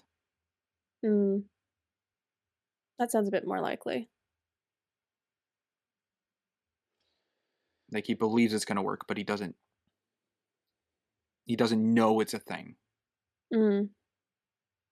Well, presumably, it hasn't happened before because the table was not cracked already. True. But then that also goes into the thought is like, is there other stone tables? Is this the one and only one? They refer to it as the stone table. Okay, then on the other instance, is there other things like the stone table that exist that could replicate the same thing? Nothing that I would be able to pick up in Unknown. this movie. Yeah. I'm just trying to think of like Aslan's thought process walking with Lucy and Susan to go with knowledge on things. And to me, the best thing was like he is fearful of his death.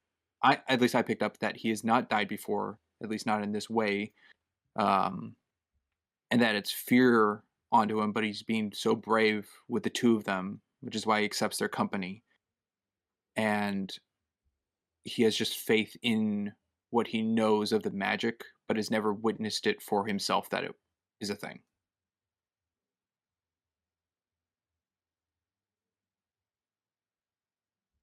which is why to me when the White Witch is like holding the dagger over him, he has such worry in his eyes. Yeah. Then he looks over at Lucy because he knows they're watching. Yeah. Oh, thank you. That's another thing I had in my notes. When the White Witch is leaning down on Aslan and telling him, like, "Oh, this doesn't matter. You're dying for no cause. We're still gonna win." Yada yada. Essentially, with everyone um, doing their staff chant and all the noises. It cuts to Susan and Lucy looking at each other like they can hear what she's saying. I didn't get that read off of that. Okay. Just looked like they were genuinely worried for him. I see it as a reaction to what the queen's saying. No, I think it's just an overall reaction to what's going on.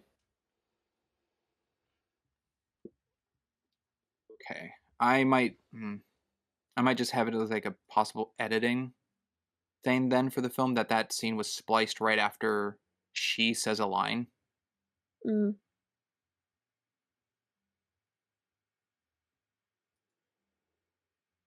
So, doesn't ruin the scene at all in any way, but Mhm. just a questioning thing. Do you I think Crimson you touched on this earlier, the prophecy or the sake of the prophecy. How much do you think it works in the sense of like if Edmund died? That's the problem with prophecies is these hypotheticals can't work because then the prophecy won't come true. Yeah. Mhm. Like the four of them did take out essentially like alive to take out the White Witch. So that prophecy worked, but then there weren't two sons of Adam and two daughters of Eve at Cair Brevel at that time. I wrote it down of why not kill Edmund. Obviously, he's still useful, but if I was her, I would have just killed him after he said everyone's in Narnia right now, because that would go contrarian to the prophecy. But I'm not the evil queen. I mean, So, because the prophecy is the prophecy, it's willed to be, therefore it is. yeah, writing prophecies into your stories is typically very difficult to do because they can't be too literal, otherwise they're predictable, or they can't be too opaque because they become worthless. So you have to try and find the balance of like what makes a good prophecy for your story. I would say it would be interesting if the story addressed the prophecy more, like if the witch can't eliminate Edmund yet because as you said he's useful, but if they played up his usefulness a little bit more, it would be interesting. It'd be more convincing as to why she doesn't eliminate him just to try to circumvent it. Yeah, if he was a key Yeah. to something that only humans can interact with or something, kind of like Halo I with knew you were going to using go there. humans. God damn it. Had to, it fit too well. Yeah, I know. It's like only humans can hurt him. Man, that sounds like 400 technology. Yeah. I I think I would have accepted it if the White Witch's belief is that petrifying people do kill them, and she petrifies Edmund, thinking that protects her from the prophecy because he's now quote unquote dead. But then Mm. Aslan freeing people proves that they're not actually dead. Yeah, that would be interesting way to kind of see how the prophecy works out in that way. Obviously, that changes large, significant portions of the film, but in terms of what we have for the prophecy, I think it's okay with what we have. Yeah. I mean, then it could play Mhm. into like when they rejoin, because then it could be played like Edmund is at the battle with no other siblings. He doesn't know where his sisters are. Edmund's been captured, kind of thing, or like stayed that way. It does change a lot of things in their family dynamic, but it would make Edmund like, or Peter like, I got to take this leadership for Narnia, which he already told his siblings, you leave, go home, I'll stay. That aspect. And then the surprise of Edmund being at the battle to the White Witch, I think would be even more so. It's like, oh, you this is impossible to then stab him. So a revenge built onto Edmund for his bravery against her. It would change some things, but I think it could strengthen the prophecy set.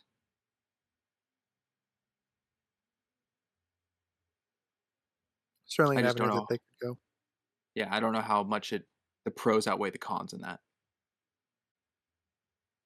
Um, Kai, do Mhm. you, um, do you think Beaver had enough info to jump to Edmund being a traitor? Because all he had up to the point was he looked at the mountain, and then he got out of the house, but he could have gone out to use the restroom. There's nothing to really state that he had run away yet, other than he wasn't in the room. So, do you think that was enough for Beaver to just assume traitor? Mm, I don't. I think before they, they follow him and see where he's going. No. Okay. Um. Yeah. Yeah, because within there, he turns to Peter and he's like, "Has Edmund been to Narnia before?" Yeah. And then they go looking for him, and they see him going into the White Witch's castle. Hmm. Yeah, I think before actually seeing him go into the castle, no, Beaver doesn't have enough grounds to really say like, oh, he's betrayed them. Okay. That's also where I'm leaning as well. I'm also in agreement there because I'm guessing Lucy would convey that yes, Edmund's been here, but she doesn't know what he's interacted with being here. Mm, mhm. And then they follow the tracks to the castle where I think Beaver's definitely smart enough to be like, no, he's bait.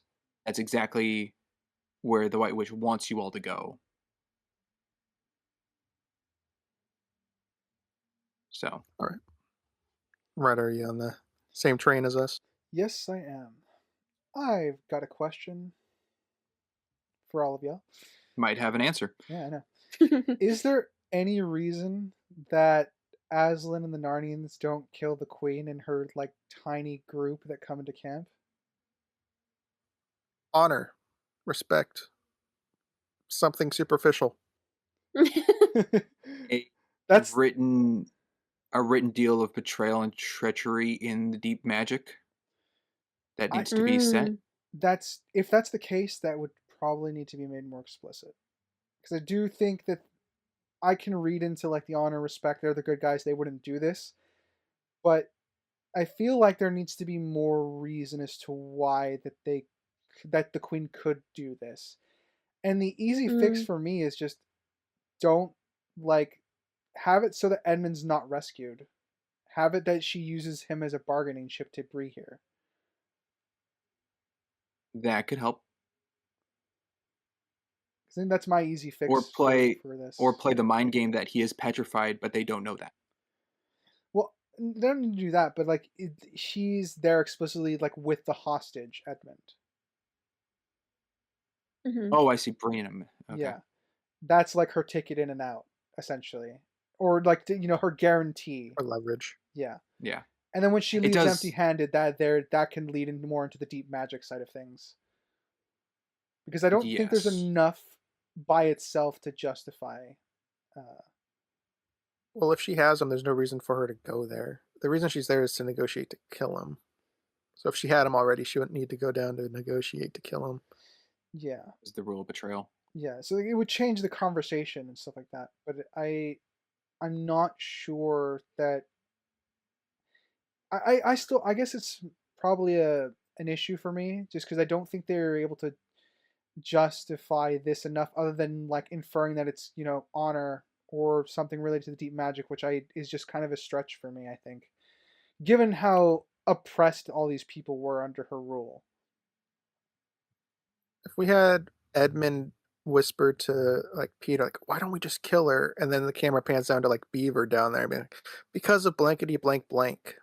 Yeah, it could be something uh, as easy as that. Something like that. Yeah. Okay. I'm not as far up as an issue where you have it, writer. I think the confusion of it not being super clear, I can put as a nitpick. But best I have is that it needs to be honored with the deep magic that Azon was present for when made. That it needs that he's respectful enough to have it settled without breaking a rule. Because if he breaks a rule, then he's no better than her. Yeah, I understand that the deep magic has a lot of strict rules. I think that my issue with that is it's such an opaque magic system. This is something just need this one explanation to kind of justify all what's happening here. Because I can buy that the deep magic is the reason that they don't do this, but they don't make that explicit. And I think it should have been Mm. made explicit in this case. Because the result is, let's say some random Narnian gets the kill, right? That means they have to die on the stone table because they're the traitor. That's one Narnian giving his life instead of everybody else who's going to die at the battle. That's what I have to work with right now based on the laws of the deep magic we understand. And I and see. yeah, and given that this queen has been oppressing them for over 100 years, I can buy a Narnian willing to make that self-sacrifice. Possibly even Okay. Aureus. I mean, he charged right for her in battle. He did. Yeah. So I get where you're coming at now, Mhm. and I do have it as a nitpick, but in the case of that, I don't think it would have been a better movie.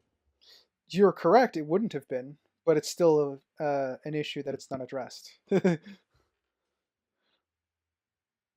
I have it as a Nick. it's a loophole that to get around, as what I understand the deep magic to be.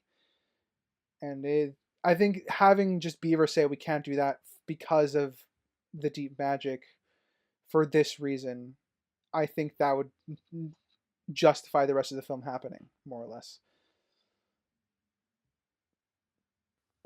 And the queen's like, if I don't get to kill a traitor, then Narnia will burn and drown in water, or whatever the heck she said. Some apocalyptic outcome. All of Narnia will come undone. Basically cease to exist. Yeah. Yeah. So, I'm all right. Fair enough. I think that's all I got to say on that particular subject since we were there. Oh, good thing to bring up. Yeah. I guess. I've got a question. Oh boy, might have an answer. How far back walking into a wardrobe do you have to go before you turn around? She walked like 10 feet backwards before hitting a branch. Like, huh? Turns around. Yeah. That's a little. That's too much for my suspension of disbelief. You know, I've It's not And a, that it's not that a same wizarding thing tent. happened that same thing happened again whenever they all go in and we see Susan and Peter fall. Hmm. Yeah, so a little out there. It's for a good moment of her reacting to something foreign behind her, but Mhm. realistically, people would probably turn around after the first like 4 feet. I would say that Yeah. I think they would have all turned around sooner if not for the because they have the outside examination of it that they do, so they know how small the wardrobe is supposed to be. That yes, that I Yeah. go with. The That's instance where they all go inside. yeah. So what? The But first instance of You can see the Lucy, wall behind it. Come on. Yeah. the first instance of Lucy, I think it's fine. yeah, I have no issue with the Is instance this of built Lucy. into the wall? It could That doesn't be. make sense. Lucy doesn't look behind it, so she wouldn't know. Yeah, the only thing in this room is A a wall? wardrobe. It could be a secret room. Okay, we're grasping at straws here. Come on. No, we're I'm not. saying I'm they don't actually examine it beforehand. they don't. It's I think it's fine. It's not Yeah, examined 'cause until Lucy's out of it. yeah, they don't But I will examine give it you until later on whenever Lucy is like I was gone for telling hours. them Yeah. where she's been. yes. And then Edmund's curiosity following Lucy is looking for her, and then his Mhm. he's going forward in it. So I think that's also fine. But Yeah. I will agree the four of them all going in at the same time and Susan and Peter being confused and not saying anything. I guess maybe their attention's on everyone else, like you're on my toes, you're pushing me, all that. Yeah. It's because they're arguing as siblings do, and then they get kind of pushed and they fall. Yes. having the thing that confused, because I remember I have this image where Edmund actually goes behind the wardrobe and knocks on it Hmm. to check to the depth of it. Um, I think that's a good shot. So I think Edmund's confusion when he sees a pine branch and the fact that it keeps going is acceptable when he first goes in. But yeah, I'm on with you guys. I think it's the last one that I have the most issue with because the argument in defense of it is that they're distracting each other because they're bickering, as like Kai said, like Hmm. siblings. But I still think they would have noticed that they didn't hit a It's wall going at a on certain point. forever. Yeah, Yeah. having been into walk-in closets before, there are closets that and wardrobes that go pretty deep, but Yeah. And then there's the, I guess, end of the movie one, which could just be played on their missed knowledge on what it is. There's coats. Yeah, it's coats. It would be. I understand why the movie doesn't do it because maybe they didn't have an answer. But what does that look like on the outside of it? Because everything's tight. Walking into a tree stump or something. I don't know. Yeah, is it just like covered by trees or like arched ways by trees of just like floating coats? Is it like the invisible wall thing, like walking around the coats, there's nothing there? Yeah, I don't really know why Hmm. they went in this direction because I don't really remember it. Something I did gather from the animated movie this morning is they're hunting a magic deer that grants wishes, and the deer led them into the wardrobe. That doesn't happen in this, obviously. Well, Um, kind of. They are chasing like a deer yeah, we or a don't stag of see some kind. it going there or anything though. So I think a more reason of them going into the wardrobe because yeah, it's like in a bunch of trees or something. We only get a side profile of branches and stuff. We don't know what it looks like head on. Yes, but I think there's still that even being present gives enough of them after something to lead here. The intelligence level of the stag in this movie, we don't know. My best guess is that it is sentient, but So, everything kind of seems to be except butterflies, I guess. and fish. Well, we only see dead fish. It'd be weird if they're talking and they're dead. Huh? Yeah, that would be weird. You're right.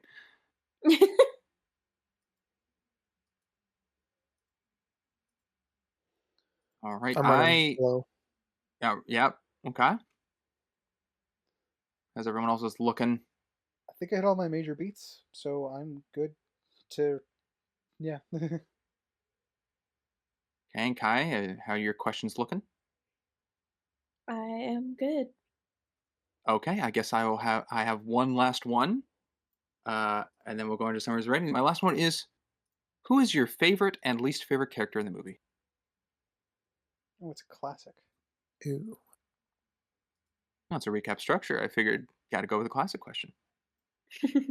What surprise ratings did you have in this? Ooh, great question. Yeah. uh, favorite, least favorite. My favorite would probably be the Ice Queen or Aslan. Probably Aslan. He's just a cool, chill guy. But I do like how menacing the Queen is. I think she's a really good villain. Whenever she's on screen, you feel why people fear her. She does have presence to her. Definitely Least has a favorite, cold shoulder. yeah, cool, nice one. Okay, I'll go. um. Oh, Kai can Oh, go I'm next. sorry. No, totally fine. Go right ahead. um. I think my favorite character has always been Mr. Tumnus. Um, least favorite least favorite is probably the White Witch for I mean, the obvious she's the villain character. Um, but I also did not like Edmund. Um, At least not until I was older. I didn't like him as a character. Okay. Just the whiny Such a the valid take. yeah. Yeah, just the whiny attitude that he has, it got on my nerves a lot. All right. All right. My favorite is Mr. Tumnus as well. I think he's just very comforting and depth to him, Mhm. and he's a troubled person to start of like where his allegiance fully lies, and then the friendship to Lucy takes over, and his kindred spirit and his bravery and all. I think it just stands out. Also, James Mac really like as an actor. Mhm. Um, Least favorite, I think I'm gonna have to say Mrs. McCready. I knew you were gonna say something like that because you always have to do the side people. She's a character. She counts. It's like I can't say what the It's never a lion main that has cast. like, well, what am I supposed to say? The She lion with the fake mustache and glasses, like that's not a character. I mean, McCready counts. She has it's lines. She fair. has a name. Yeah, and she is kind of a harsh character, so I understand it. Uh, Mine, my least favorite because I now thought of it. It's another Scarecrow scenario, Sprinks. If you remember, Oh, oh, I it's remember. Tumnus. Oh, Yeah, you're out of your mind. I've Oh never my liked him. Kid, adult. I don't like the archetype, Crimson, and you're an animal. I don't like James McAvoy. I don't. Are I you can't stand joking? seeing him on screen. This What? better be a bit. Oh, it's You're not. joking. You and I have talked about that, Spriggs. I don't like him. I don't like him as Professor X. You just got like a Are punchable you? face, you know. What? Oh God. All right, that part's a little bit of a bit, but yeah, I don't really care for him as an actor. Is it the same level as And like Paul Bettany to you? Ah, yeah, I feel like I've actually, been stabbed. I'm sorry to do this to a guest and all, but yeah, I think this is probably my favorite role of his, but it's still I don't like Tumnus. So wild. Ah, I mean, have you seen Split? No, No? Okay. oh, He's great in such that. such a good he's movie. bald and crazy. You're you. Okay. All right. That's wild. It's not that wild. I'm so horrified. It's wild that you paused and you're like, oh, you know what? I do have a least favorite after both of you said your favorites. Well, it was Mm. between him and Edmund, but I picked him by the end of it. They are not on the same level. Edmund grows. I can Uh, respect that in a character. Tumnus grows too. Eh, Oh Christ. All right. Hey, writer, what's your answer? Yeah, sure. All right. As a kid, I'm gonna give you 5 answers because I had a lot of time to think about it. So as a kid, 5. yeah, congratulations. As a kid, my favorite character was Aslan. As a kid, my least favorite character was Edmund. mhm. Now, it's probably I really vibe with the older sibling stuff from Peter a lot. I think that barely edges him out for me now as my favorite character. Um, Tomnus, I don't hate him. He's definitely my top 3. So thumbs up. I'm not a Tomnus hater. I feel like I have to specify that now. Um, my least favorite character. Mm, might be the dwarf. Oh, Ginnebrick? Yeah, Gennebrick. Um, That's a decent answer, yeah. yeah, are you gonna kill me now? there's not much depth to him, and I feel like there should be so much more. I think the only part where I got a splash of character from him beyond the servitude of the queen was like, it's so warm out, you know?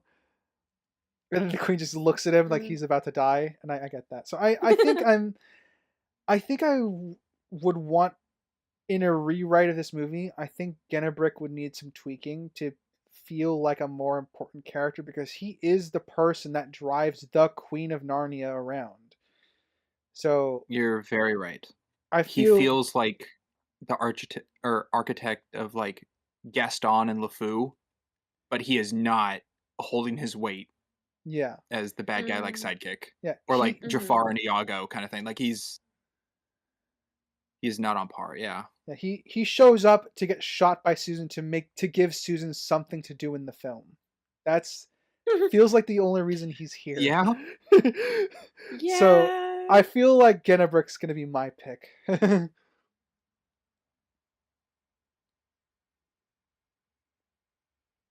Yeah, no, that's a good answer. He's definitely probably in my bottom 3. I changed my mind. I think my least favorite's the butterfly. Shut up. You can't take back the Leave the Tumnus butterfly statement. alone. That's not a character. It never It came doesn't back have into it play. doesn't have a name or speaking lines. It's Butterfly, Mr. Beaver. Get on the program, Mr. Badger, Mr. Butterfly. You know what? I think the butterfly's a removable character. Get out of town. He established so much presence with the queen. Okay. Alright. Spriggs, please move us into summaries and ratings He before was we on lose his our way to minds. butterfly school. Yeah, it and is got because taken out too early. I don't think it's a character. All right. Jeez Louise. We're going to summaries and ratings. Kai, hopefully you're a little knowledgeable research on this, but we're fully fair to we all give 2 ratings, one for objective on the film's made progress. However, we all have it a little differently to our own, and then subjective, how you individually like the film. You're full welcome to give 1 score if you wish, rather than splitting up into 2. And the scores are from 1, or I guess 0.5 to 10, and they're 0.5 intervals. That helps at all. But for an example lead, we will start with Crimson. With me. All right. I will start with my subjective. Clearly, I enjoyed the film. Hit with nostalgia, as I mentioned in the beginning. I think I enjoy it more as an adult than I did as a kid. Funny enough, I kind of appreciate more of the darker themes and just the serious nature of it. I like that's not a hand-holdy kid film because, like you guys were saying with the Aslan altar scene, that's a dark scene. That's a hard one for me to see in a current kid PG movie. I just don't see it happening. Uh, so I appreciate that in the film. There's not much in the way of comedy in this, so I can't really say it was that funny. But Beaver being the turned into drama a was hat good was pretty funny. drama. Yeah. The drama between the siblings is solid. Either Susan and Peter butting heads, Peter, Edmund, Lucy. They all have interactions. The least would probably be Peter and Lucy, but that's mostly in the beginning stuff of like, oh, it's this is your what do you want to do? This is your area, and him protecting her. Later, they kind of split up and they don't have much interactions, but they all do. It's pretty well crafted, and I enjoy that. And just the visuals, it feels like a well crafted world that you can just jump into. So I have this at an 8.5. Quite enjoyed it. I'll probably see it again. Um, Objectively, there was a lot of nicks thrown around. Um, my big problem with it was the time, Narnia time, real world time, and how that would interact with everything. Like Edmund being after Lucy. Lucy should have been gone for a long time, or she would have been back by the time he would have entered. That doesn't make sense. The period of time between Edmund and Lucy coming back and the time that the whole group goes in, seemingly not much time has passed in Narnia time, but it should have been a long time. Because the time it took between the night falling over and then the professor entering the room seems like a shorter amount of time than it took for Edmund and Lucy to than the group going in. So it should have been like 100 years or something. Um, I think all the characters are pretty consistent with themselves. Aslan is a little on the blurry side of whether or not he acted up being sad to get their attention or not, but even if it is, I do think it's within his character. The Ice Queen's pretty consistent. She kind of got hit a little bit with not knowing how the ritual works and being shocked that Aslan's alive. Um, Outside of that, she's pretty well crafted. Edmund, um, his journey, his character growth, pretty well crafted. It is a little like then this happens, then this happens, then this happens, but I don't think that's innately a bad thing. I already praised the visual effects, both digital and practical, are solid. Music's good. Not a lot to complain about this film, um, in a big way, anyways. So I have it at an 8. Okay. Let's then we'll go with me. I'll go next. Um, Subjectively, I really enjoy this movie still to date as I did when I was younger. I think it's very fun. When it comes to like more deemed, I guess PG-13 like children's fantasy films, this one definitely stands out to me. Um, I think more so because of the live action aspect to an animated fantasy movie. And I really like this. I was thinking of like when I was younger, I wasn't like writer growing up at a young age with Lord of the Rings. I was introduced later, but I did grow up with Willow. And comparing like that fantasy movie to this fantasy movie, there are different tones, but those two kind of like stand out to me. And I really enjoyed it. Of the three movies, this one I've seen the most. Um, and I just really enjoy it. So I give it a subjective 8. I think it's very good. There's a little bit, I guess nowadays, a little bit with the pacing towards the end that I think is a little fast from Edmund and the sacrifice to the battle and then through the wardrobe home. I feel is a little quick comparatively to the beginning of the movie where it's all a lot of like build up the prophecy and the character introductions. Even with the whole first chunk of London and the war and all that. Um, so it's very fun. So then in my objective rating, I guess that also goes with the pacing of I think the beginning is really good and then in Narnia introduction and everything, but the ending feels a little rushed for a 2.5 hour movie. The editing overall of the movie I think is pretty good. I wish there was more transitions, but there are a couple that do stand out. I don't think any are really bad. The costuming I think is phenomenal. Everyone looks really good. There's funny bits of like Edmund in the coat, the woman's coat thing, and really stands out like this big puffy jacket.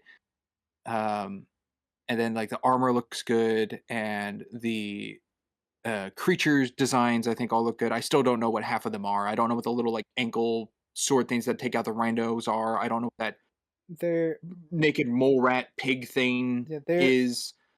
sorry to interrupt. Just so the people that the things that slice the rhino's ankles, they're actually like called ankle slicers on their action figure box. They don't Oh, have awesome. they don't have anything else describing them. Oh, interesting.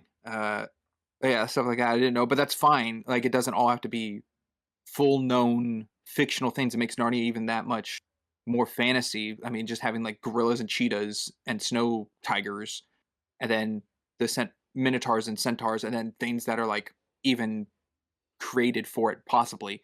I think that's very cool to make the whole world of Narnia even more like exotic and different.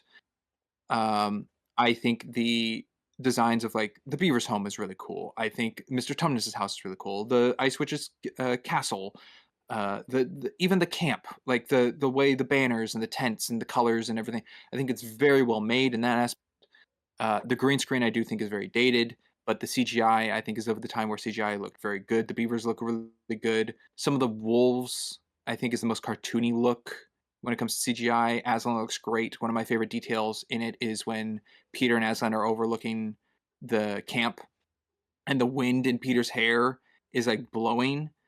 I'm guessing from an outside shot, they had to CGI animate the same direction of wind into Aslan's mane, and I think that was a really cool, important detail.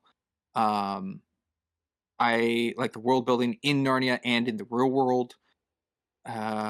I think the writing's very good amongst all the characters. Susan, I wish had a little bit more, but even with what she has of uh, unbelieving, like everything has to be logical. So things being like a talking beaver and is this real or we need to go home, and her kind of like banter against Peter of you're not like this, and he goes no, we got to do it this other way, I think is enough for her to be around of like the family to give her something more than just shooting an arrow at getting a brick and killing him. um I always leave out cinematography. I think cinematography is pretty darn good throughout the whole movie. There's not a bad camera angle and a lot of swooping shots and the action scenes. We actually see the choreography of the action. It's not like a bunch of like the camera whipping left and right during like a punch or a sword swing or something to like kind of cover it up. Uh, so overall, I think it's really well made. I think today it would look a little better in some aspects, but maybe the writing would be a little worse. So I would not trade out for when it was made. But objectively, I'm going to give it an 8.5. I think it's well crafted.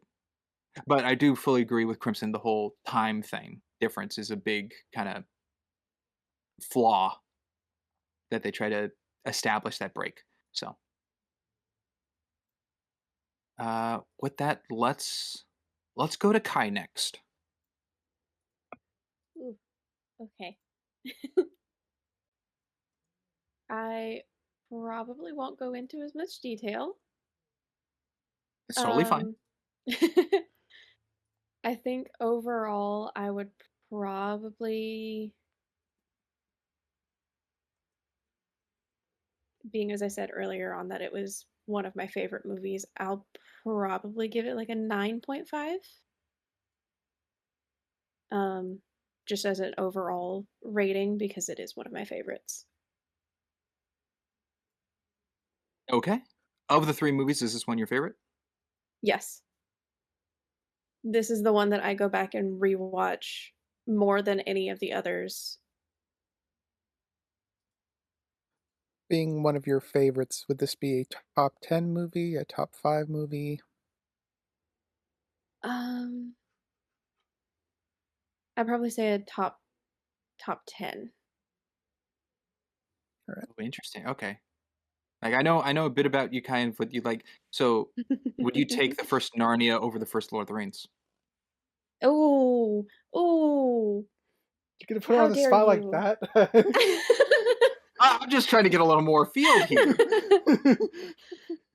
Ah, well, Narnia was my introduction to um kind of the whole like fantasy, I'd say fantasy movies in this at like the level that it is. I didn't watch Lord of the Rings or The Hobbit until much, much later. Okay. I mean, that But would make sense. Hobbit came out 2012. I think if I had to pick between the two of them, I would. Hmm, I know I that's pitted really fantasy hard against to do. fantasy. I could give you an easier, hopefully easier thing since I pitted two fantasies. Would you take the first Narnia over A New Hope? Probably. Okay. Yay! Good opinion. Like it. You Good opinion. quiet you. Go ahead. You don't get to say anything after the Tomnus bit you had earlier. Come on. Yeah, you shush over there. Crimson, that's probably one of your worst takes on the podcast. I don't know. I have a lot of bad takes. It's up there. Ugh. All right. Shall I go next, or Okay, did you good, want good to? to Yeah. Well, those were the two examples that came to my mind Yeah. compared to Kai. I mean, I know you're a big fan of Howl's Moving Castle. Is that above Narnia? No. Well, okay, hold on. How's Also, a good pick. I like Because I'm I it. sure yeah, that's in your top 10. Housing Council is it pretty fucking is. awesome. I I think again I would say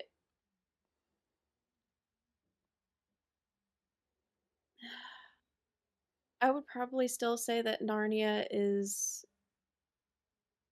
probably higher than House Moving Castle because just because of the overall influence it had on kind of my imagination as a kid and just the overall feelings of wonder that it gave me. Mm, Wonder and Now, imagination as a kid. yeah. Great, you just gave me another example. Oh no. Is Narnia above Mr. McGorm's Wonder Emporium? No. Okay. Correct answer. I mhm. Frick, so would you Editor, put a put muzzle on Crimson. Megorium over Narnia? No, I would not. Okay. I would not. But Mr. Magorum's Wonder Emporium is a movie that I know Kai and I are very high on. We've had Mhm. talks about this. Mhm. Crimson, I know you're very low on that movie, Sock but monkey, yeah. shut up. You're so low on it. Um, I mean, I haven't seen it in a long but yeah, time. Maybe it it's was grown on me. just questioning on that. So Well, now, if you had compared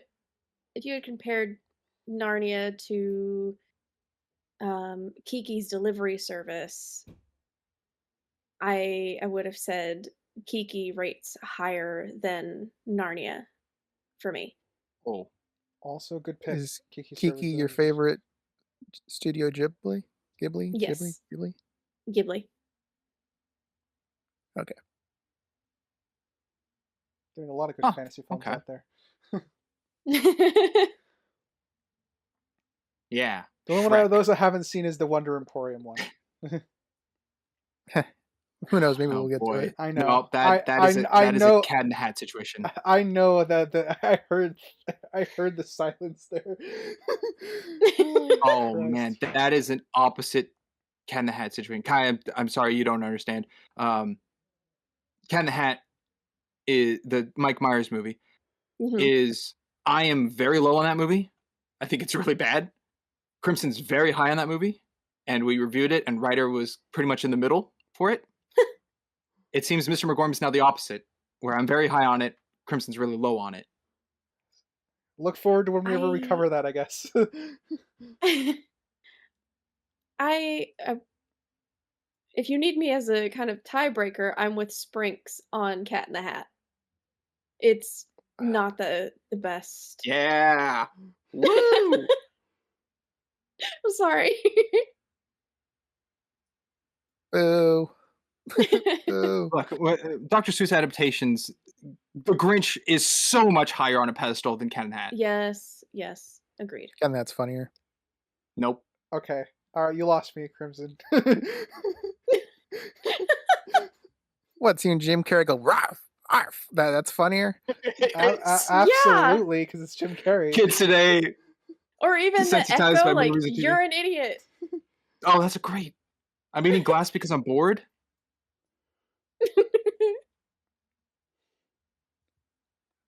And then the swingers joke, I guess that's kind of funny. Yeah. All Yeah, the okay. keys in the Before we jar. stray too much, should I get my ratings? Yeah, sorry, we were just Probably. roasting Crimson there for a bit. Okay. I'm cooked. You are burnt. You kind of deserved it at the Tumnus comment, sir. All right, I'll do my Hey, recap structure, it kind of fits. yeah. I'll do my objective first because I think we'll see how this goes. Because I didn't get to cover as many inconveniences and plotting issues as I would have liked given a structure. That's totally fine. I think the world building is confusing. I like the premise of a lot of what's going on, but it lacks the depth. I think that would be needed to kind of bring the world building into a better light. I kind of went into the deep magic stuff a little bit. I think that I don't understand how the size of the geography of Narnia. I don't know if the queen is on patrol, which doesn't make sense if she is on patrol, and how she runs into Edmund, or whether she's just like going to her castle or whatever. It's convenient that she runs into Edmund. So there's a lot of conveniences like that in this film that push the plot forward. And there's a lot of small nicks into the world building that tend to pile up. And for those who, mostly for Kai, my scale is purely focused on writing. So I have characters, plot, and world building, and so I think the world building carries with it some. It's not broken, but I do think there's a lot of nicks that pile up, and with the plot, I think there's a lot of conveniences that push the plot forward. I do think there's plenty of elements of plot armor where characters teleport in order to kind of save themselves, like Susan and Lucy getting trapped by the wolves. She throws we see that there's two wolves. She throws a sheet at Morgrim, and then they get to the horn and climb a tree, even though we know there's a second wolf already there. That's an element of like the plot armor for the characters that's kind of being relegated to something that happens off screen. That's, I think, the most egregious version of it. I do think it happens a couple times as well throughout the film, a couple more times throughout the film. I That being said, I think the characters, broadly speaking, are all fantastic. Even characters I don't like, they're not removable. So even if I'm gonna, with the dwarf being my least favorite character, I don't think he's removable because he is important to getting Peter off of his unicorn for the battle, and he also plays significant roles in like Edmund's interrogation scenes and stuff like that, and is a supportive role. So not removable. I do think there are nicks to go around for the Queen. I do think I like Susan and Peter's bickering quite a bit, so I'm not going to stay long on this. I do think Susan is a very grounded character, but I think the most damaging aspect with her portrayal is she doesn't have as much going on as the other four. So in another tweak of this film, I think Susan should have a little bit more to do in terms of agency. I think otherwise, though, it's still a very, very strong film. I'm at a 7 objectively, so I'm a little bit lower than everybody on my objective scale. But subjectively, I'm been bouncing funny enough between 9 and 9.5 as well, because I still love this movie. I still adore this movie. I personally don't see it as like well written as Lord of the Rings, but I still love this probably just underneath my love for Lord of the Rings, I think. So I think I'm at a 9. I rewatched the first one a lot. I haven't rewatched the second one in a long time because that's the one I binged. That was the only like Narnia DVD I had for a few months, so that was the only one I watched like repeatedly. But I definitely love the film quite a bit and happy to revisit it for the podcast. I enjoy it a lot. Wow. For how high your subjective is, I'm shocked you haven't seen the third one.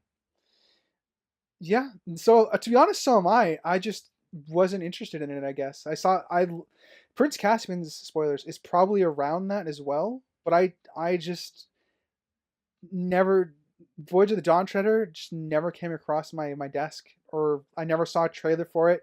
I heard that it was out, and I was like, "What? There's a third one?" That was pretty much my reaction. Huh. All right. Well, pretty some high numbers. Yeah. Crimson, you might actually get an average that's above a 7. It's guaranteed this time. It's true. All right. Well then, ladies and gentlemen, shall I read us out, or do you have any final thoughts? That is it for me. Next week will be Prince Caspian. Yeah. And sorry, Kai, if that knife is a little too deep from the Tumnus comment. Hopefully you're not bleeding out. It's fine. I'll live. It just means you're not going to get healed in Marvel Rivals. Ah, great. All right. Thank you, audience, for listening, whether it be Spotify, Amazon, Castbox, Good Pods, iHeartRadio, Pocket Cast, and Samsung. And if you happen to be on our visual side of things, be it YouTube, Rumble, or frickin' Spotify, thank you for watching our PNG Tubers slideshow there. Please feel free to like, comment, subscribe everywhere. Tell us how much you hate our opinions or how much you love them. And as always, I've been a Geeky Writer. I'm Crimson Maroon. And I'm Sprinks. And special guest for the pod, Hi. And we will catch you next time. Better, everybody. Bye. Toodaloo.